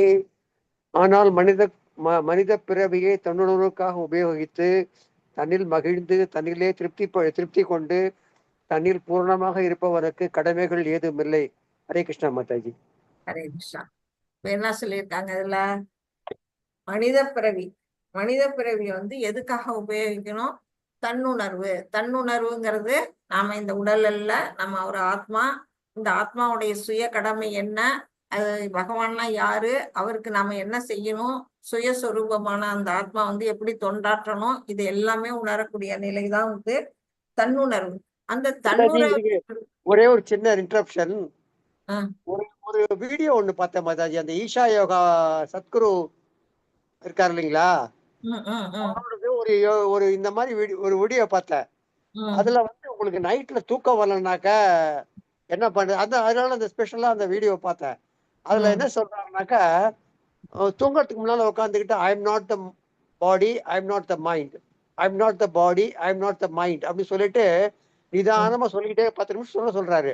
சொல்லிட்டு படுத்துங்க, நீங்க தூங்கிடுவீங்க, அதுக்கப்புறம் எழுந்துக்க மாட்டீங்க அப்படின்னாரு. இப்ப இதை பாத்தீங்கன்னாக்க எனக்கு அந்த ஞாபகம் தான் வந்தது எனக்கு. நீங்க ட்ரை பண்ணி பார்த்தீங்களா? நான் வந்து ஒரு நாளைக்கு ட்ரை பண்ணேன் மாதாஜி, அப்புறம்லாம் பண்ணல. ம். ஒரு நாளைக்கு மிட் நைட் பண்ணி பார்த்தேன். என்ன பிரபு? அதை விட எனக்கு வந்து அந்த ஹரே கிருஷ்ணா ஹரே கிருஷ்ணா ஹரே கிருஷ்ணா கிருஷ்ண கிருஷ்ணா ஹரே ஹரே ஹரே ராம ராம அந்த டியூன்ல வந்து அவரு இவரு கிருஷ்ணன் குருஜி சொல்லி தருவாரு. அந்த டியூன்ல நம்ம அதை பாடுற போது அப்படியே நமக்கு தூக்கம் வந்துடுது. மெதுவா நம்ம பாடின வச்சுங்களேன், சொல்ல வந்தேன். தூங்கிப்படுவீங்க. ஈஷாவெல்லாம் நம்ம பின்பற்ற வேண்டிய அவசியம் இல்ல பிரபு. இல்ல, இல்ல. ஈஷாலாம் எந்த அளவுக்கு வந்து உண்மை பொய் நமக்கு தெரியாது. அதை பத்தி நம்ம மாதாஜி ஈஷால வந்து அவர் சொல்லினதே பாருங்க, நீங்க சொன்னீங்கன்னா நீங்க மறுபடியும் எழுந்திரிக்க மாட்டீங்கன்றாரு. போயிடுவாங்க. மாதாஜி நானும் இதேதான் சொல்ல வந்தேன் மாதாஜி. ஹரே கிருஷ்ணா சொன்னாலே தூக்கம் வந்துரும்னு சொல்ல வந்தேன். கரெக்டா சாரே சொல்லிட்டாங்க. அது மாதிரி இல்ல, அது கொஞ்சம் எனக்கு தெரிஞ்ச வரையில அது கொஞ்சம் ஃப்ராடுன்னு நான் கேள்விப்பட்டிருக்கேன். நம்ம அதை பத்தி பேச வேணாம். ஆமா தெரியும், மாதாஜி, நம்ம பேசுறது வேண்டாம். வேண்டாம். நமக்கு இல்ல நமக்கு நல்லது நம்ம எல்லாத்தையும் இதுலயே நம்ம சேர்த்து கிருஷ்ணர் தான் வசதி. அதனாலதான் வந்து நம்ம கிருஷ்ணரை செவிச்சாலே போதும், வேற எதுவுமே தேவையில்லை. Correct correct. அது நம்ம வந்து பகவான் கிருஷ்ணர் நமக்கு நல்ல வழி, ஒரு வழியை காட்டி இருக்கிறாங்க. அந்த வழியில நீங்க வந்து இவ்வளவு தூக்கம் வரலங்கிறதுக்கு நிறைய காரணம் இருக்கலாம். ஆனா நான் என்ன சொல்ல வரேன்னா, எனக்கெல்லாம் எப்படா தூங்கலாம்னு இருக்கும். ஏன்னு கேளுங்க, கண்ணு சோர்ந்து போயிடும். எப்ப பார்த்தாலும் புக்கை படிச்சுக்கிட்டு, இந்த மாதிரி கிளாஸ்ல வந்து மொபைல் இந்த இதெல்லாம் பார்த்துக்கிட்டு, டிவைஸ் எல்லாம் பார்த்துக்கிட்டு, அந்த வெளிச்சம் நம்ம கண்ணில் படுது. நம்ம நிறைய காதால கேட்குறோம், நிறைய படிக்கிறோம், நிறைய வந்து இது பண்றோம், சாண்டிங் பண்றோம். அப்போ வந்து நம்ம வந்து நிறைய விஷயங்களை படிக்கிறதும் கத்துக்கிறதும் இதுல இருக்கும் பொழுது உட்கார்ந்துட்டு சாண்டிங் பண்ண வந்து நீங்க வந்து பிரபுபாதோட சாண்டிங்கோட ராகம் ஒண்ணு இருக்குது. அதை நீங்க போட்டு விடுங்க. அதை போட்டு விட்டுட்டு நீங்க படுத்துங்க. கொஞ்சம் இல்ல அதான் மாதாஜி, இது இப்போ இந்த ஸ்லோகம் இருக்கு இல்லைங்களா, ஹரே கிருஷ்ணா கிருஷ்ண கிருஷ்ணா ஹரே ஹரே ஹரே ராமா ராம ராம ஹரே ஹரே. இது இன்னும் கொஞ்சம் ஸ்லோ டைமிங்ல நம்ம பாடணும்னாக்க நம்ம 9 சொரத்துல தூங்கி போயிடுவோம் மாதாஜி. தூக்கமே வந்துரும் மாதாஜி. சொல்லி கண்டிப்பா. இது வந்து அந்த மென்மையான அந்த இசையை கேட்கும் பொழுது நம்ம வந்து கிருஷ்ண உணர்வுல இருக்கிறோம். அது இன்னும் ஒரு முக்கியமான விஷயம். நம்ம வந்து இறை உணர்வோட நம்ம தூங்கும் பொழுது நமக்கு கெட்ட கெட்ட கனவெல்லாம் வராது. ஒரு ஆழ்ந்த தூக்கத்துக்கு நம்மளால போக முடியும். ஈஸியா தூக்கம் வர்றதுக்கான வழிகள் நிறைய இருக்குது. அதை விட்டுட்டு நாம ஏன் நான் வந்து உடல் எல்லாம் ஆத்மான்னு இதெல்லாம் சொல்லிட்டு இருக்கணும். அதெல்லாம் தேவையே கிடையாது. நாம வந்து ஈஸியா வந்து இறைவனை நினைச்சுக்கிட்டு தான் நம்ம எப்போதுமே படுக்கணும், தூங்கணும், அந்த நினைவுல தான் இருக்கணும். தூக்கம் வரலங்கிறது வந்து ஆச்சரியமான விஷயமா இருக்கும் எனக்கு சில பேர் சொல்லும் பொழுது. ஆனா எனக்கெல்லாம் வந்து பயங்கரமா தூக்கம் வருது. அந்த மாதிரி இல்ல, எதுக்காக வருது? நம்ம வந்து உடலோ கண்ணு உடம்பு எல்லாம் வந்து ஒரு சோர்வு தட்டும் பொழுதுதான் தூக்கம் வருது. ஏன்னா மனசு நிம்மதியா இருக்கு. மன நிம்மதியா இருந்தாலே தூக்கம் நல்லா வரும். அதுக்கு எதனால வருதுன்னா, நம்ம வந்து இந்த பக்தி பாதையில வந்துட்டாலே மனம் வந்து நிம்மதி அடையும். மாதாஜி அவரு டெய்லி காலையில 4:30 மணிக்கு ஆர்த்தி அட்டென்ட் பண்ண சொல்லுது. தூக்கம் நான் 2 மணிக்கு 4 மணிக்கு அட்டென்ட் பண்ணுங்க. எழுந்திருந்தேன். ஆர்த்தி அட்டென்ட் பண்ணுங்க பிரபுஜி. நாளை காலத்துக்கு நான் இப்ப வந்து எனக்கு பழக்கம் ஆயிடுச்சு. எனக்கும் இதே மாதிரி ப்ராப்ளம் இருந்தது. நான் காலையில இப்ப அனிச்சையாவே நான் நாளை காலத்துக்கு கிருஷ்ணா அப்படின்னு எழுந்திரிச்சு நான் அதை அட்டன் பண்ண ஆரம்பிச்சிடுறேன். அதனால உங்களுக்கு நைட் படுத்த எனக்கு 9 மணிக்கெல்லாம் படுத்துறேன் நான். எனக்கு தூக்கம், ஏன்னா காலையில 4 மணிக்கு எழுந்திரிக்கணும், ஆரத்தி பார்க்கணும்னு அந்த ஒரு மைண்ட் செட் ஆயிடுச்சு. அதனால நீங்க அதை ஒரு 2 நாள் அட்டன் பண்ணுங்க, உங்களுக்கு அந்த ப்ராக்டிஸ் ஆயிரும். தூக்கம் வராதவங்களுக்கும் மாதாஜி எனக்கு வந்து லிங்க்ல இருந்து ஒரு நிமிஷத்துக்கு ஒரு நிமிஷம் வெளியே போயிட்டே இருக்கிற மாதாஜி. ஏன் இப்ப நெட்வொர்க் இல்லையா? எதுவுமே இல்ல மாதாஜி. போய் அதெல்லாம் ஸ்லோகம் படிக்கலாம்னு பார்த்தா வெளில போயிட்டே இருக்கிறேன். ஒரு நிமிஷம் தானாவே உள்ள வரேன், தானா வெளில போயிட்டு இருக்கேன். நெட்வொர்க்க கொஞ்சம் பாருங்க. என்ன இது மொபைல் டேட்டாவா ஒய்ஃபைவா அது எது சரி பண்ணுங்க. அது எனக்கு தெரியல. அதான் காலையில அதுல இருந்து ஒரு மாதிரியா இருக்கு. நான் படிக்கலன்னா ஒரு நிமிஷம் படிக்கணும்னு நினைக்கிறதுக்குள்ள போயிடுது, வெளில போயிடுறேன். பரவாயில்ல, கிளாஸ் ஏதாவது அட்டன் பண்ணுங்க. இப்போ வந்து இதுல என்ன சொல்லப்பட்டிருக்கு, அந்த தன்னுணர்வுக்காக அந்த மனித வாழ்க்கையை யார் ஒருத்தவங்க எல்லாம் யூஸ் பண்றாங்களோ அவங்க வந்து என்ன செய்யறாங்க, தன்னிலே மகிழ்ந்து தன்னிலே திருப்தி கொண்டு தன்னிலே பூரணமாக இருப்பவனுக்கு கடமைகள் எதுவும் இல்லை. அதுதான் வந்து இங்க சொல்லப்பட்டது. அவங்க யாரு அப்படின்னா, முழுக்க இறைவனோட கிருஷ்ண உணர்வுல இருக்கிறவங்க. அப்படிப்பட்ட நிலையில இருக்கவங்க, செல்ஃப் ரியலைஸ்டு சோல் அப்படின்னு சொல்லக்கூடிய அந்த சோலுக்கு வந்து என்ன செய்யப்பட்டிருக்கு, எந்தவித கடமையும் இல்லை அப்படின்னு வந்து சொல்லப்பட்டிருக்கு. ஏன்னா அவங்க வந்து எதுலையுமே ஆசை வைக்கல. இப்ப நான் வந்து உலகத்துல பாத்தீங்கன்னா பொருள் ஆசை, பொண்ணு ஆசை, அப்புறம் வந்து மது, இந்த லிக்கர் அதுல எல்லாம் வந்து ஆசை, அதுல எல்லாம் வச்சிருக்கவங்க எல்லாம் நிறைய பேர் இருக்கிறாங்க. அதெல்லாம் எந்தவித ஆசையுமே இல்லாம பகவான் மேல மட்டுமே திருப்தி உடையவங்க. அப்படிப்பட்ட பக்தியோட இருக்கக்கூடிய மக்களுக்கு வந்து எந்தவித கடமையும் செய்ய வேண்டிய அவசியம் இல்லை. அதான் ஆத்ம ரத்தீர் அப்படின்னு சொல்லப்பட்டிருக்கு. ஆத்ம ரத்தீர், ஆத்ம திருப்தி, திருப்தா அப்படின்னு இதுல கொடுத்துருக்கு பாருங்க ஸ்லோகத்துல. ஆத்ம ரத்தீர் அப்படின்னா தன்னிலே தன்னுணர்வு பெற்ற ஆத்மா. ஆத்ம திருப்தா அப்படின்னா என்ன? அவங்க ஆன்மாவில திருப்தி அடைந்த அந்த மனிதர்கள் அப்படின்னு வந்து சொல்லப்பட்டிருக்கு.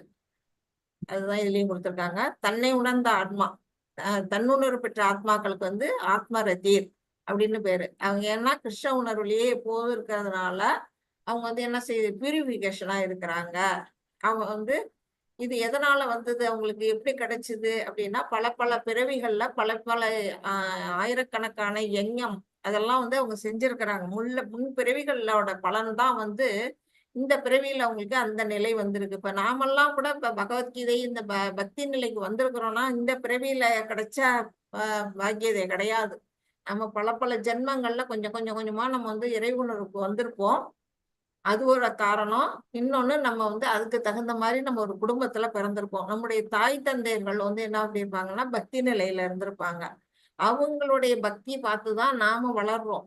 அப்ப அதோட பிரதிபலனா நாம என்ன செய்யறோம், இப்ப அந்த நிலைக்கு நம்ம வந்து வந்துட்டோம். ஓரளவுக்கு பக்திங்கிற பாதையில நம்ம காலடி எடுத்து வச்சுட்டோம். அந்த நிலையில வந்து நம்ம இன்னும் முன்னேற முன்னேற நம்ம என்ன செய்யலாம், நம்ம ஈஸியா வந்து அந்த ஆத்ம ரத்தீர் அப்படிங்கிற அந்த நிலைக்கு கூட நம்மளால உயர முடியும். அது நம்மளுடைய பிராக்டிஸை பொறுத்தது. அடுத்தது, பரமனுடன் உறவில் தனது நித்திய நிலை குறித்து முழு நம்பிக்கை கொள்கிறார். பகவானுக்கும் நமக்கும் உள்ள அந்த உறவு நிலை எப்படிப்பட்டது அப்படின்னா அதுதான் உண்மையான உறவு. இங்க பௌதிகத்துல இருக்கக்கூடிய நம்மளுடைய மனைவி, குழந்தைகள், சுற்றத்தார்கள், பெரியப்பா, சித்தப்பா அந்த உறவுகள்லாம் எப்படிப்பட்டது, நிலையற்றது, தற்காலிகமானது. இந்த உடல் இருக்கவரையிலும் தான் இந்த உறவு. அதுதான் அர்ஜுனனுக்கு அங்க சொல்லப்பட்டது. அவன் தாத்தா தாத்தா என் பீஷ்மர் தாத்தா, என்னுடைய குரு, அவங்களெல்லாம் நான் கொல்ல மாட்டேன் அப்படின்னு வந்து அவன் பற்று வச்சிருக்கிறான். அவங்க மேல எல்லாம் கொல்ல மாட்டேன்னு. ஆனா அது வந்து நீ உடலைத்தான் கொல்ற, ஆத்மாவை கொல்லல அப்படின்னு பகவான் வந்து எடுத்துரைக்கிறாரு. அப்புறம் தான் அவர் வந்து மனசு புரியுது அவருக்கு. அந்த மாதிரி நாம ஆனா கடவுளுடைய உறவு எப்படிப்பட்டது, நிரந்தரமான உறவு. அதுதான் உண்மையான உறவு. நமக்கும் பகவானுக்குள்ள அந்த உறவு மேல யார் வந்து நம்பிக்கை கொள்கிறார்களோ அப்படிப்பட்ட வந்து என்ன செய்யுது, அவங்க வந்து அந்த இதை அடையிறாங்க. ஆத்ம திருப்தி, செல்ஃப் எலிமினேட்டட் அப்படின்னா ஆத்ம திருப்தியை வந்து அவங்க வந்து அடையிறாங்க. வேத உத்தரவுகளுக்கு இனி எந்த கடமைகளும் இல்லை, பொருள் சிற்றின்வாசியில் இனி ஆர்வம் இல்லை. அப்படிப்பட்ட தூய பக்தர்கள் என்ன செய்வாங்க, வேதங்கள்ல சொல்லப்பட்ட எந்த கடமைகளையும் செய்ய வேண்டிய அவசியம் அவங்களுக்கு இல்லை. அது மட்டும் இல்லாம அவங்களுக்கு வந்து இந்த உலகத்துல இருக்கக்கூடிய பொருள்கள்ல மேல எந்தவித ஆர்வமோ ஆசையுமோ கிடையாது. அந்த நிலைக்கு உயர்ந்தவங்களுக்கு அப்படின்னு வந்து சொல்லப்பட்டிருக்கு. 18 யார் படிக்கிறீங்க? படிக்கட்டுமா மாதாஜி? படிங்க. நைவ தஸ்ய கிருதேனார்த்தோ ந கிருதேன கஷ்ணசன நாசாச்ய சர்வபூதேஷு கஷ்சித் அர்த்தவ்யபாஸ்ரயः.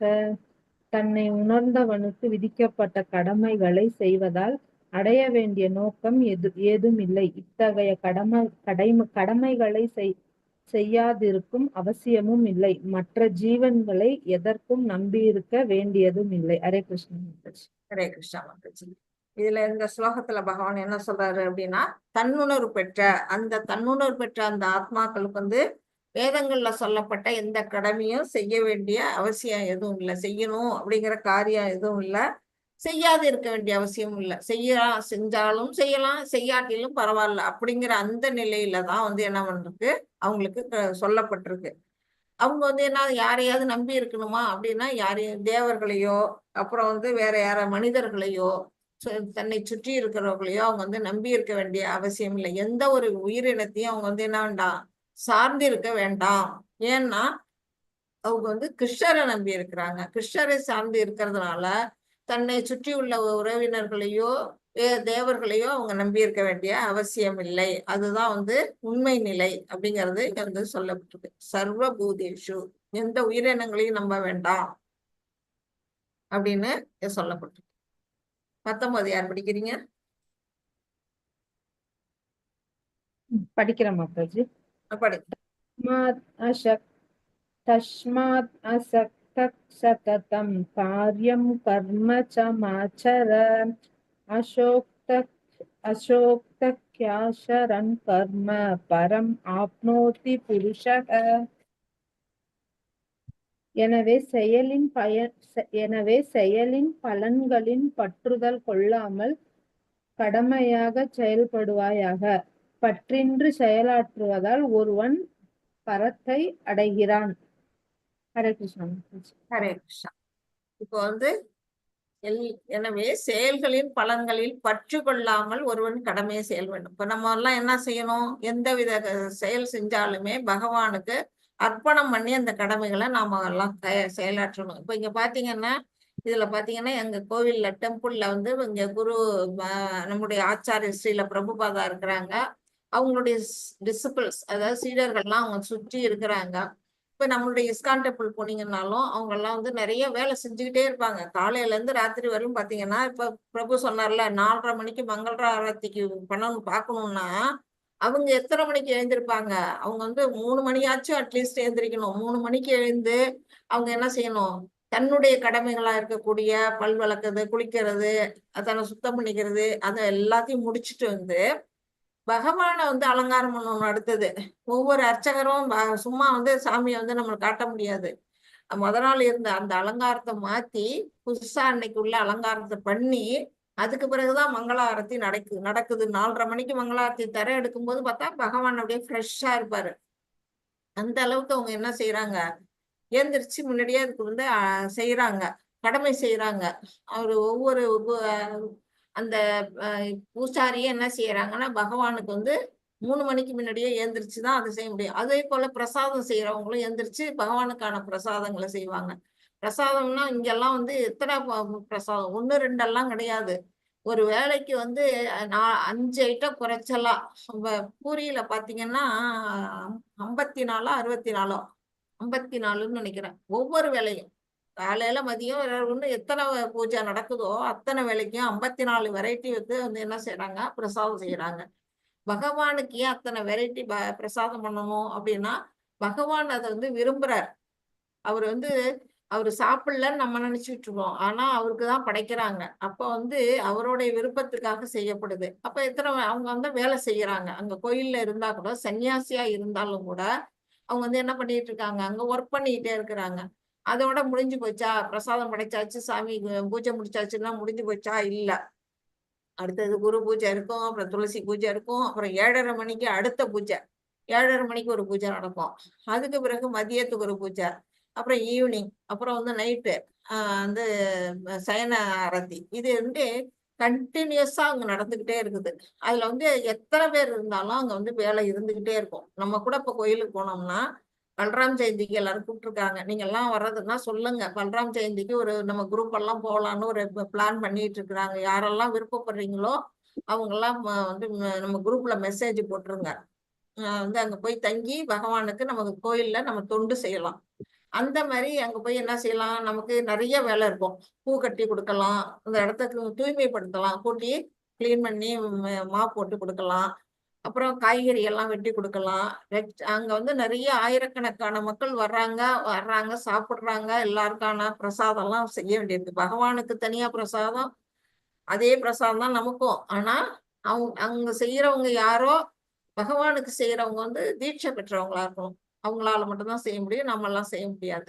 அந்த நிலையில செஞ்சு அப்படிப்பட்ட பிரசாதங்களை எல்லாருக்கும் விநியோகம் பண்றாங்க. அப்ப இதெல்லாம் எதுக்காக செய்யறாங்க? வேலையில செஞ்சுக்கிட்டே இருக்கிறாங்களே அப்படின்னா, பகவானை திருப்திப்படுத்துறதுக்காக ஒரு கடமையா அவங்க வந்து செயல்படுறாங்க. அதுதான் இங்க சொல்லியிருக்கு. செயல்களின் பலன்களில் பற்று கொள்ளாமல், அதுல எந்தவித பற்றாவது வச்சிருக்கிறாங்களா? இவ்வளவு வேலை செய்யறாங்களே, அவங்க வந்து சன்னியாசி தானே, படுத்து தூங்குறாங்களா? இல்ல, அவங்களும் வந்து ஒர்க் பண்ணிட்டு இருக்கிறாங்க. அப்படி அவங்க வந்து கடமையாற்றுறது எதுக்காக? பகவானை திருப்திப்படுத்துறதுக்காக. அந்த மாதிரி பற்று இல்லாமல் உழைப்பதன் மூலம் ஒருவன் பரம்பொருளை அடைகின்றான். இந்த மாதிரி நம்ம எல்லாம் எதுக்காக செய்யணும் அப்படின்னா, நம்மளுடைய இதே அதுதான், நம்ம சொரூபமே அதுதான். ஆத்மாவோட சொரூபம் என்னன்னா பகவானுக்கு தொண்டாற்றுதல் தான். அதுதான் உண்மையான சொரூபம். நம்ம இங்க இருந்து நம்ம உடலை வச்சுக்கிட்டு செய்யறோம். ஆன்மீக உலகத்துக்கு போனோம்னா அங்க ஒரு ஆன்மீக உடல் நமக்கு கிடைக்கும். அந்த ஆன்மீக உடல் கொண்டும் நம்ம இதேதான் அங்க போய் செய்ய போறோம். அந்த வைகுண்டம் போனாலும் சரி, கோலோகம் போனாலும் சரி, நாம இறைவனுக்கு அங்கேயும் வந்து நம்ம தொண்டாற்றதான் போறோம். அதுதான் ஒவ்வொரு நிலையும். இப்ப இங்க இருந்து பகவான்கிட்ட இது பண்ணிட்டு அங்க போனதுக்கு அப்புறம் நம்ம எந்த வேலையும் செய்யாம இருக்க போறோமா அப்படின்னு நினைக்க கூடாது. அங்கேயும் போய் பகவானுக்கு தொண்டாற்ற வேலையை நம்ம செய்வோம். அப்படி செய்யறது இங்க இருந்து செஞ்சான்னா அங்க இருந்து செஞ்சா என்ன அப்படிங்கிற கேள்வி எல்லாம் வரும். ஏன்னா அந்த மாதிரி மக்கள் தான் நம்ம நாட்டுல அதிகம்.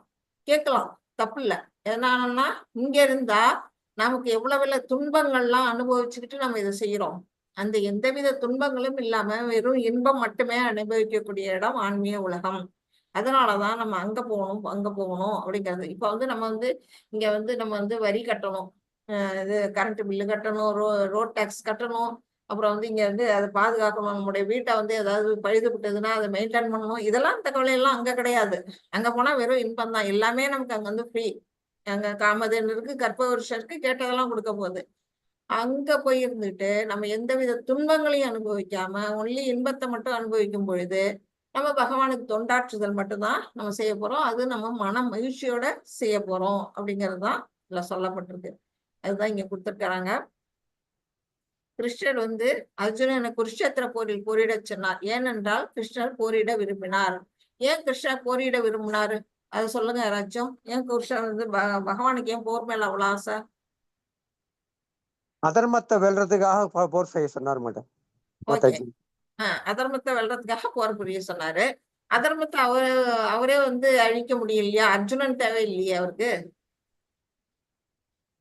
ஏன்னா அவங்க வந்து துரோகம் பண்ணது வந்து அர்ஜுனனுக்கும் அர்ஜுனனோட சகோதரர்களுக்கும் தான். அதே மாதிரி பாஞ்சாலிக்கும் அவங்க துரியோதனன் வந்து துரியோதனன் அவன் தம்பி 2 பேருமே பாஞ்சாலிக்கும் அவங்க அர்ஜுனன் பஞ்சபாண்டவர்களுக்கும் தான் வந்து துரோகம் பண்ணாங்க. அந்த துரோகத்துக்கு பழிவாங்கவும் அந்த தர்மத்தை நிலைநாட்டவும் தான் வந்து போர் செய்ய சொன்னாரு. கரெக்ட். அது ஒரு பாயிண்ட். அவங்களுக்கு துரோகம் அவங்கதான் துரோகத்தை அனுபவிச்சாங்க, அவங்க போரிட சொன்னாங்க. கரெக்ட், ஒரு பாயிண்ட். அது மட்டும் இல்ல, அர்ஜுனன் வந்து இவருடைய பக்தன், பகவானுடைய பக்தன். அவர் எதை அவர் நினைக்கிறாரோ அதை செய்யறதுக்கு காத்துக்கிட்டு இருக்கலாம். அவனுக்கு ஒரு பெருமையை கொடுக்குறாரு இந்த இடத்துல. அர்ஜுனனாலதான் இந்த பாண்டவ சேனை வந்து ஜெயிச்சது. அப்படிப்பட்ட மிகச்சிறந்த வில்லாளி. இன்னைக்கும் நம்ம அர்ஜுனனை தான் பேசுறோமே தவிர நம்ம தர்மரையோ இல்ல பீமனையோ நகுல சகாதனையோ நம்ம வந்து பேச மாட்டோம். ஒரு இடி இடிச்சதுன்னா உடனே அர்ஜுனனை தான் நம்ம கூப்பிடுவோம். இந்திரனுடைய மகன்கிறதுனால அர்ஜுனன் கூப்பிடுறோம் இல்லைங்களா? ஆனாலும் அர்ஜுனன் வந்து ஒரு தனிப்பட்ட பெருமை அந்த இடத்துல இருக்குது. அந்த பெருமை எதனால கிடைச்சது? பகவான் கிருஷ்ணராலதான் கிடைச்சது. அவரால இருந்து இந்த போற ஒரு நிமிஷத்துல அழிக்க முடியும், இந்த அதர்மத்தை அழிக்க முடியும். ஆனாலும் தன்னுடைய பக்தனுக்கு அந்த பெருமையை அவர் வந்து கொடுக்கிறாரு. இதெல்லாம் ஒரு காரணம். அடுத்தது இன்னொரு ஒரு காரணம் மாதாஜி. அதாவது இந்த போராலதான் வந்து பகவத்கீதை நமக்கு கிடைக்கணும்னு ஒரு நமக்கு இருந்திருக்கு. அதனால இந்த போர் நடந்திருக்கு. கரெக்ட். பகவத்கீதை கிடைக்கிறதுக்கு ஒரு வாய்ப்பு. அந்த போர்க்காலத்துல அர்ஜுனனுக்கு ஒரு மாயையை உண்டாக்குறாரு. அவனுக்கு குழப்ப நிலையை உண்டாக்கி அவன் வந்து போரிட மாட்டேன்னு பின்வாங்கப்பதான் இந்த பகவத்கீதை உருவானுச்சு. நமக்கு வந்து அடுத்த இந்த நம்ம எல்லாம் படிக்கிறதுக்கு இதெல்லாம் வந்து ஒரு நல்ல ஒரு வேதம் போல நமக்கு அது வந்து கிடைச்சதுக்கு ஒரு காரணம் இந்த மகாபாரத யுத்தம். இதெல்லாம் பகவானுடைய திருவிளையாடல் தான். பரமனுக்கு செயல்படுவது என்பது பலனில் பற்று இல்லாமல் செயல்படுவதாகும். ஏன் வந்து அர்ஜுனன் வந்து பலன் மேல பற்று வச்சதுனாலதான் அவங்க போரிட மாட்டேன் அப்படிங்கிறாரு. ஏன்னா அவங்க வந்து தன்னுடைய சுற்றம் உறவினர்களை பார்த்து அவர் பயக்கம், அவங்களெல்லாம் நம்ம எப்படி கொல்றது அப்படின்னா அது ஒரு பலன். அதெல்லாம் வந்து பலநோக்கு செயல்தான். கொல்ல மாட்டேங்கிறதும் பலநோக்கு செயல்தான். கொண்டுட்டு இந்த இது என்ன ராஜ்யத்தை அடையணும்னு நினைக்கிறதும் பலநோக்கு செயல்தான். ஆனா அது இல்லாம அர்ஜுனனை அவர் வந்து காப்பாத்துறாரு. அதுதான் பரமபுருஷ பகவான் ஸ்ரீ கிருஷ்ணரால் பரிந்துரைக்கப்பட்ட சரியான செயல். இது பலன் மேல பற்று இல்லாம செயல்படு, எனக்கு அர்ப்பணி, இந்த போர்ல வரக்கூடிய விளைவுகளை எனக்கு அர்ப்பணி அப்படிங்கிறாரு அர்ஜுனன்ட்ட. கிருஷ்ண உணர்வுள்ள ஒருவருக்கு தனது செயல்களின் பலனை பற்றி இருக்காது. கிருஷ்ணரின் சார்பாக மட்டுமே செயல்படுகிறார். கிருஷ்ண உணர்வுடைய மக்கள் வந்து என்ன செய்யறாங்க, எந்தவித பலனையும் எதிர்பார்க்காம அவங்க வந்து வேலை பார்க்கறாங்க. அதுதான் வந்து அவங்களுடைய செயல்பாடு. எல்லா வகையான செயல்களிலும் ஈடுபட்டிருந்தாலும் முற்றிலும் பற்றில்லாமல் இருக்கின்றார்கள்.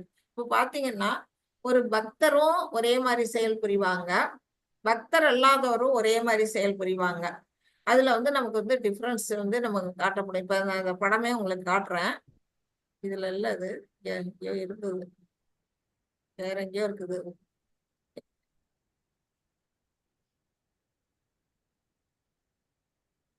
அதுல வந்து அது பின்னாடி வரும்போது நான் உங்களுக்கு அதை காட்டுறேன். அதுல வந்து ஒரே மாதிரி செயல் தான் புரிஞ்சுக்கிட்டு இருப்பாங்க. ஒரு சாதாரண மனிதனும் ஒரு பக்தருமே ஒரே மாதிரி செயல் புரிவாங்க. ஆனா இது ரெண்டுக்கும் என்ன டிஃபரன்ஸ் அப்படின்னு நம்ம கேட்கலாம். அந்த டிஃபரன்ஸ் என்னன்னா, அதுல அந்த படம் வரும்போது உங்களுக்கு டீட்டெயிலா விளக்குறேன். பார்க்கறதுக்கு ஒரே மாதிரி பௌதிக செயல் மாதிரி தோணினாலும் அவங்க அந்த செயல் பற்றி இல்லாம செய்வாங்க. அதனாலயே வந்து அந்த பக்தர்களுடைய செயல் வந்து சாதாரண நம்ம வந்து நம்ம நினைச்சுக்குவோம், நம்மள மாதிரி தானே அவங்களும் வேலை பண்றாங்க அப்படின்னு. ஆனா அது கிடையாது அப்படின்னு பகவான் இந்த இடத்துல சொல்றாங்க. 20 யார் படிக்கிறீங்க? 20 படிக்கிறேன் மாதாஜி. படிங்க. கர்மணைவ ஹி சம்சித்தம் ஆஸ்திதா ஜனகாதயः லோக சங்கிரகம் ஏவாபி சம்பஷ்யன் கர்துமர்ஹசி. ஜனகரை போன்ற மன்னர்களும் நியமிக்கப்பட்ட கடமைகளை செய்வதன் மூலமாகவே பக்குவமடைந்தனர். எனவே பொதுமக்களுக்கு அறிவூட்டப்படுவதற்காகவாவது நீ உன்னுடைய கடமையை செய்தாக வேண்டும். ஹரே கிருஷ்ண மாதாஜி. இப்ப வந்து பகவான் என்ன சொல்றாரு, அவங்களுக்கு அதாவது ஜனகரை இங்க உதாரணமா சொல்றாங்க. ஜனகர் யாரு? நம்முடைய ராமபிரானுடைய மாமனார். மாமனார் சீதையோட தந்தை. சீதை யாரு? மகாலட்சுமி தான் சீதையா இங்க வந்து பிறந்திருக்கிறாங்க. அவங்க வந்து அவங்களுடைய தந்தையா இருக்கக்கூடிய அந்த ஜனக மகாராஜா மிதிலையெல்லாம் ஆண்டுகிட்டு இருக்கிறாரு.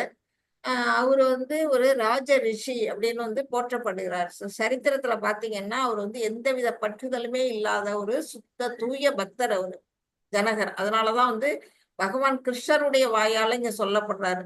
கிருஷ்ணரே வந்து ஜனகரை பாராட்டுறாருன்னா அவர் எப்படிப்பட்ட ஒரு தூய்மையானவரா இருந்தா அவரை பாராட்டுவார். எந்தவித பற்றுதலுமே இல்லாதவரா அவரு. ஆனா அந்த ராஜாங்கத்தை அவர் வந்து நடத்திக்கிட்டு இருக்கிறாரு. எந்தவித ஆசையுமே இல்லாம ஒரு ராஜாவா இருந்து அந்த ராஜாங்கத்தை நடத்திட்டு இருக்காரு. எதுக்காக அவர் இப்படி செய்யறாரு? அவருக்கு தெரியுது, தன்னுணர்வு பெற்ற ஒரு ஆத்மா அவரு. அவர் என்ன செய்யறாரு, நாம எப்படி வந்து நாட்டுக்கு வந்து வழிகாட்டியா இருக்கணும், நம்மளுடைய மக்கள் வந்து அதுபடிதான் நடப்பாங்க, நாட்டுக்கு வழிகாட்டியா வாழணுங்கிறதுக்காகவே அவர் வந்து தன்னுடைய கடமைகளை வந்து சரிவர அவர் வந்து செஞ்சிருக்கிறாரு. அப்படிப்பட்ட செயல்ல தான் வந்து இங்க அர்ஜுனனுக்கும் வந்து சொல்லப்பட்டிருக்கு. இப்ப வந்து இங்க இப்ப குருஷேத்திர போர்க்களத்துக்கு பாத்தீங்கன்னா அர்ஜுனனும் கிருஷ்ணரும் வந்து இங்க போர்க்களத்துல நிக்கணுமா, போரிட வேணுமா அப்படின்னு கேட்கலாம். தேவையே கிடையாதுதான். ஆனா எதுக்காக செய்யறாங்க? ஒரு கடமையா செய்யறாங்க. அவங்க வந்து இப்ப வந்து ஒரு ராஜகுலத்துல பிறந்துட்டான், அரசகுமாரனா இருக்கான் அர்ஜுனன். கிருஷ்ணரும் வந்து ஒரு சத்திரியர், துவாரகை ஆளக்கூடிய மன்னரா இருக்கிறாரு.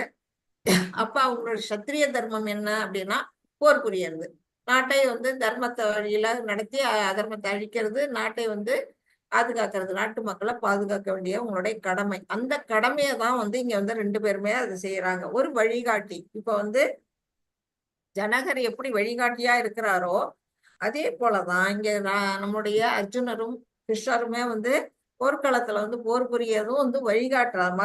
மத்தவங்க வந்து என்ன செய்யக்கூடியது, அவங்கள ஃபாலோ பண்ணுவாங்க. அதுக்காக தான் வந்து அவங்க இதுல வந்து செய்ய சொல்லியிருக்கிறாங்க அப்படிங்கறத சொல்லப்பட்டிருக்கு. இந்த ஸ்லோகத்துல அதுதான் கொடுத்திருக்கிறாங்க. ஜனகர் போன்ற மன்னர்கள் அனைவரும் தன்னை உணர்ந்த ஆத்மாக்கள் வேத கடமைகளை செய்ய வேண்டிய கட்டாயம் இல்லை. அவங்கெல்லாம் எந்த கடமையும் அவங்களுக்கு இல்லை. ஆனால் பொதுமக்களுக்கு முன்மாதிரியாக இருப்பதற்காகவே அனைத்து விதிக்கப்பட்ட செயல்களையும் அவர்கள் செய்கிறார்கள். குருஷேத்திர போரில் பகவான் கிருஷ்ணரும் அர்ஜுனனும் போராட வேண்டிய அவசியம் இல்லை. நல்ல வாதங்கள் தோல்வி அடையும் போது வன்முறை தவிர்க்க முடியாது என்பதை மக்களுக்கு கற்பிக்க அவர்கள் போரிட்டனர்.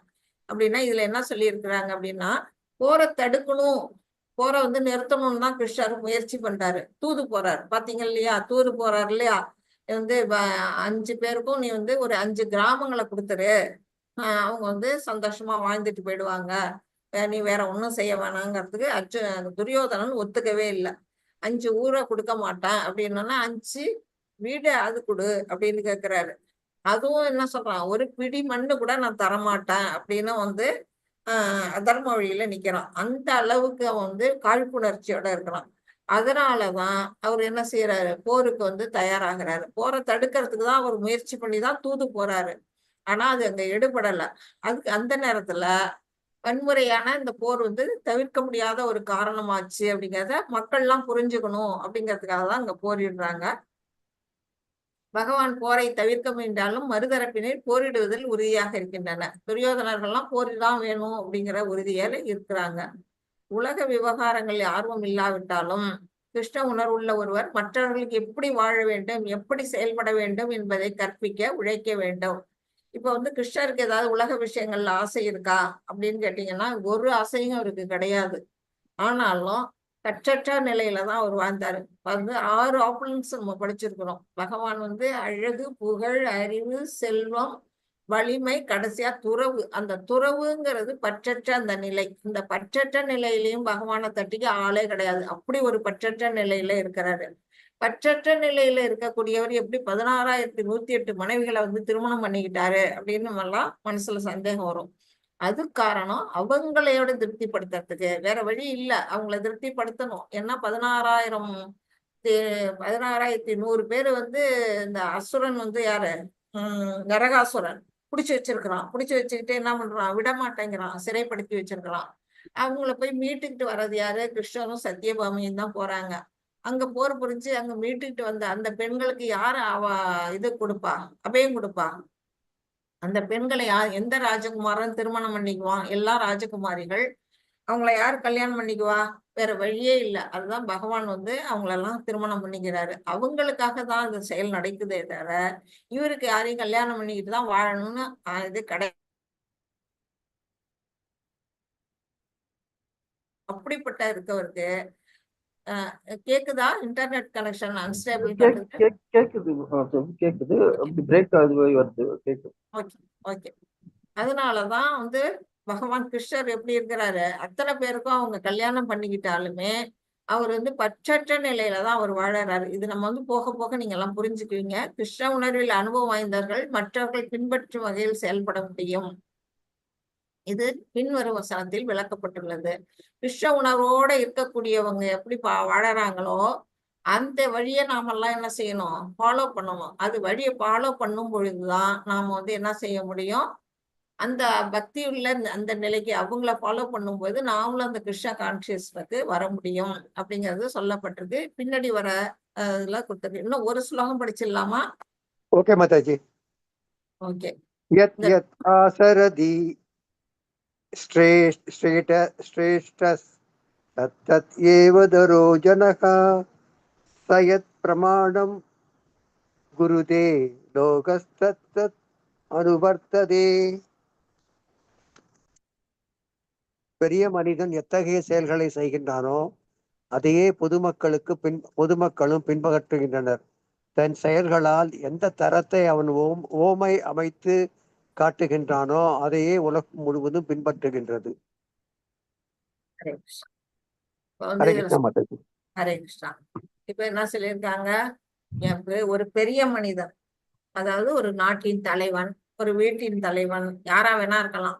ஒரு பள்ளிக்கூடத்துல ஒரு ஆசிரியர், இல்ல ஒரு கரஸ்பாண்டன்ட், ஒரு ஹெச்எம், யாரை வேணா எடுத்துக்கலாம். அவங்க என்ன செய்வாங்க, அவங்கள ஃபாலோ பண்ற மக்களுக்கு அவங்க வந்து முன்னுதாரணமா வாழணும். இப்ப இங்க ஒரு மனிதர் நடந்து போறாருன்னா அவரை ஃபாலோ பண்ணிதான் அவருடைய அப்படியே ஃபாலோ பண்றாங்க. அந்த வழி, அதாவது கால் அடிகளை கூட ஃபாலோ பண்றாங்க. அது வந்து ஏன்னா அவங்களுக்கு தெரியாது எப்படி போகணுங்கிறது, வழி தெரியாது. ஆனா இவர் வழிகாட்டுறாரு. நீங்க வானத்துல பாத்தீங்கன்னா ஈவினிங் டயத்துல நான் பார்த்திருக்கிறேன், ஒரு பறவை நிறைய கூட்டமா பறவை பறந்து வரும் பொழுது ஒரு பறவை முன்னாடி வரும்.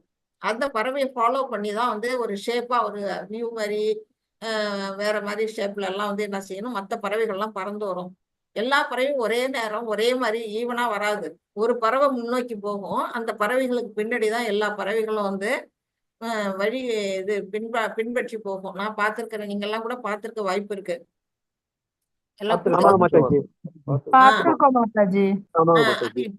அது வந்து எது அது வந்து வழிகாட்டிக்கிட்டு போகுது. ஃபர்ஸ்ட் இருக்க அந்த பறவை வந்து வழிகாட்டுது. அந்த பறவை வழியில போகுது இதெல்லாம்.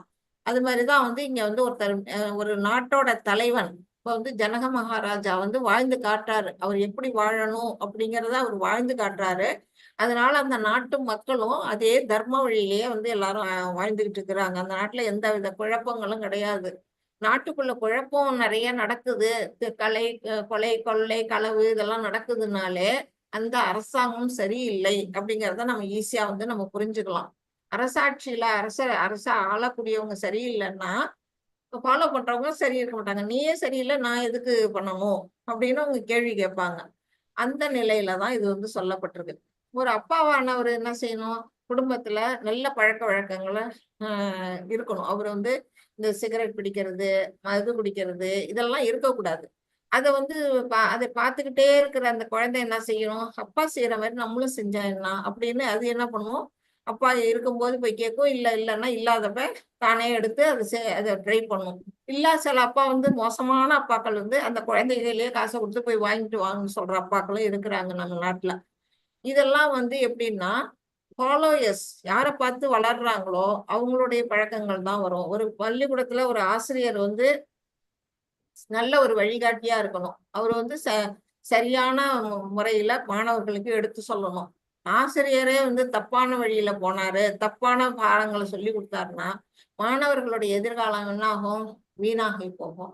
அது மாதிரிதான் ஒவ்வொரு இதுலயுமே ஒவ்வொரு எதையை எடுத்துக்கிட்டீங்கன்னாலும் அத்தனையிலையுமே வந்து ஒரு முன்னுதாரணம் இருக்கணும். அந்த வழியில போகும் பொழுது அது வந்து சரியான வழிமுறையா இருக்கும். அதுதான் வந்து உலகமே அதுதான் பின்பற்றுது. இது எதுல எல்லாம் சொல்லப்பட்டிருக்கு அப்படின்னா மனு சம்ஹிதை அந்த வேத நூல்கள் எல்லாம் வந்து இது வந்து சொல்லப்பட்டிருக்கு. அது மாதிரி ஒவ்வொரு தலைவனா இருக்கக்கூடியவங்க வந்து இன்னது கடைபிடிக்கணுங்கிறது சாஸ்திரப்படி சொல்லப்பட்டிருக்கு. அதுபடிதான் மத்தவங்களும் அதை ஃபாலோ பண்ணுவாங்க அப்படின்னு சொல்லப்பட்டிருக்கு. மணி 4:00 போகுது. இதோட நிறுத்திக்குவோமா? நெட்டிலாம் மாதாஜி. ஆனா எனக்கு சின்ன ஒரு ரிக்வஸ்ட் இருக்கு மாதாஜி. சொல்லுங்க. இந்த ஈவினிங் வந்து இந்த ஸ்லோகா கிளாஸ் நடக்குது இல்லைங்களா? ஆமா. அந்த கிளாஸ்ல வந்து அது கிளாஸ் முடிஞ்சதுக்கு அப்புறமா எத்தனை ஸ்லோகா கத்து கொடுத்தாங்களோ அத வந்து ஒரு வாய்ஸ் நோட் மாதிரி போட்டு எங்களுக்கு அமிச்சாங்கன்னாக்கா நல்லா இருக்கும் மாதாஜி. எனக்கு அதுக்கப்புறம் மறந்துடுறோம் நம்ம எதை எப்படி ப்ரொனவுன்ஸ் பண்ணணும். என்னதான் எழுதி வச்சிட்டு இருந்தாலும் அந்த ப்ரொனவுன்சியேஷன் வரமாட்டேங்குது. இது கொஞ்சம் ஒரு ஸ்ட்ரகிளா இருக்கு எனக்கு. அது கொஞ்சம் பண்ண சொல்லுங்க மாதாஜி. அதுக்கு ஒரு வழி இருக்கு பிரபு. அது நீங்க என்ன செய்யணும்? அங்க படிச்சு பார்த்துட்டு நீங்க வந்து என்ன பண்ணணும்? நீங்க வீட்டுல பிராக்டிஸ் பண்ணணும். படிச்சு பார்க்கணும். இல்ல அடுத்தது மாதாஜி, பிராக்டிஸ் பண்றேன் மாதாஜி. நான் அது பிராக்டிஸ் மட்டும் இல்ல. பண்றேன். நேற்றுக்கு நைட்டும் நான் பிராக்டிஸ் பண்ணேன். அது மட்டும் இருந்தாலும் அங்கங்க தடங்கள் வருது படிக்கிற போது. நீங்க ஒவ்வொரு ஏகாதசி நடக்குது இல்லையா? ஏகாதசி டெம்பிள்ல நடக்குது இல்ல? அந்த ஏகாதசியில போய் நீங்க அட்டன் பண்ணுங்க. காலையில 10 to 1 வந்து அடல்ட்ஸுக்கு நடக்குது. அப்புறம் வந்து யூத்ஸுக்கு நடக்குது. யூத்துக்கு அப்புறம் கிட்ஸுக்கு கூட நடக்குது. சாயந்தரம் ஈவினிங் வந்து கிட்ஸ் எல்லாம் வந்து அழகா ஸ்லோகம் படிக்கிறாங்க. அது வந்து அன்னைக்கு நாள் பூரா வந்து சாண்டிங் நடக்கும். நீங்க அட்லீஸ்ட் அடல்ட்ஸுக்கு போங்க. 10ல இருந்து 1 டெம்பிள் லிங்க்ல போய் நீங்க அதை அட்டன் பண்ணீங்கன்னா எல்லாரும் எப்படி வாசிக்கிறாங்கிறத நீங்க அப்சர்வ் பண்ணணும். அப்சர்வ் பண்ணி நீங்க அதை வந்து ஒவ்வொரு வார்த்தையா நீங்க வந்து சொல்லி பார்க்கணும். கூடவே படிக்க முடிஞ்சா படிக்கலாம், இல்லைன்னா அப்சர்வ் பண்ணிட்டு வந்தீங்கன்னாலே உங்களுக்கு தானா வந்துடும். ஸ்லோகா கிளாஸும் போறீங்க, அதை நீங்க காது கொடுத்து கேட்கும் பொழுது அது உங்களுக்கு தானா வந்துடும். இப்ப நான்லாம் வந்து அப்படிதான் கத்துக்கிட்டேன். எனக்கு மட்டும் என்ன, நான் இங்க இருந்து பகவத்கீதை படிக்கிறதுக்கு அதுக்கு முன்னாடி எனக்கும் வாசிக்க தெரியாது. இங்க வந்துதான் நானே வாசிக்க ஆரம்பிச்சேன். எல்லாமே வரும். வரா மாதாஜி ஒரு மாதாஜி. எண்டிங் ப்ரேயர் வைக்கிறீங்களா? நான் லீவ் பண்ணிக்கிறேன். வாஞ்சாகல்பதரிப்யச்ச கிருபா சிந்துப்யேவ ச பதீதானாம் பாவனேப்யோ வைஷ்ணவேப்யோ நமோ நமக. அனந்த கோடி வைஷ்ணவ விருந்தகி ஜெய். ஸ்ரீல பிரபுபாதா கி ஜெய். ராமாச்சாரிய ஹரிதாஸ் டாகூருக்கு ஜெய். Hare Krishna Krishna Krishna Hare Hare, Hare Rama Rama Rama Hare Hare, Hare Krishna Krishna Krishna Hare Hare, Hare Rama Rama Rama Hare Hare. Hare Krishna devotees. Thank you so Hare much. Krishna. Thank you Mataji. Thank you Mataji. Thank you thank you Mataji. யாருக்காச்சும் ஏதாவது டவுட் இருந்ததுன்னா கேளுங்க.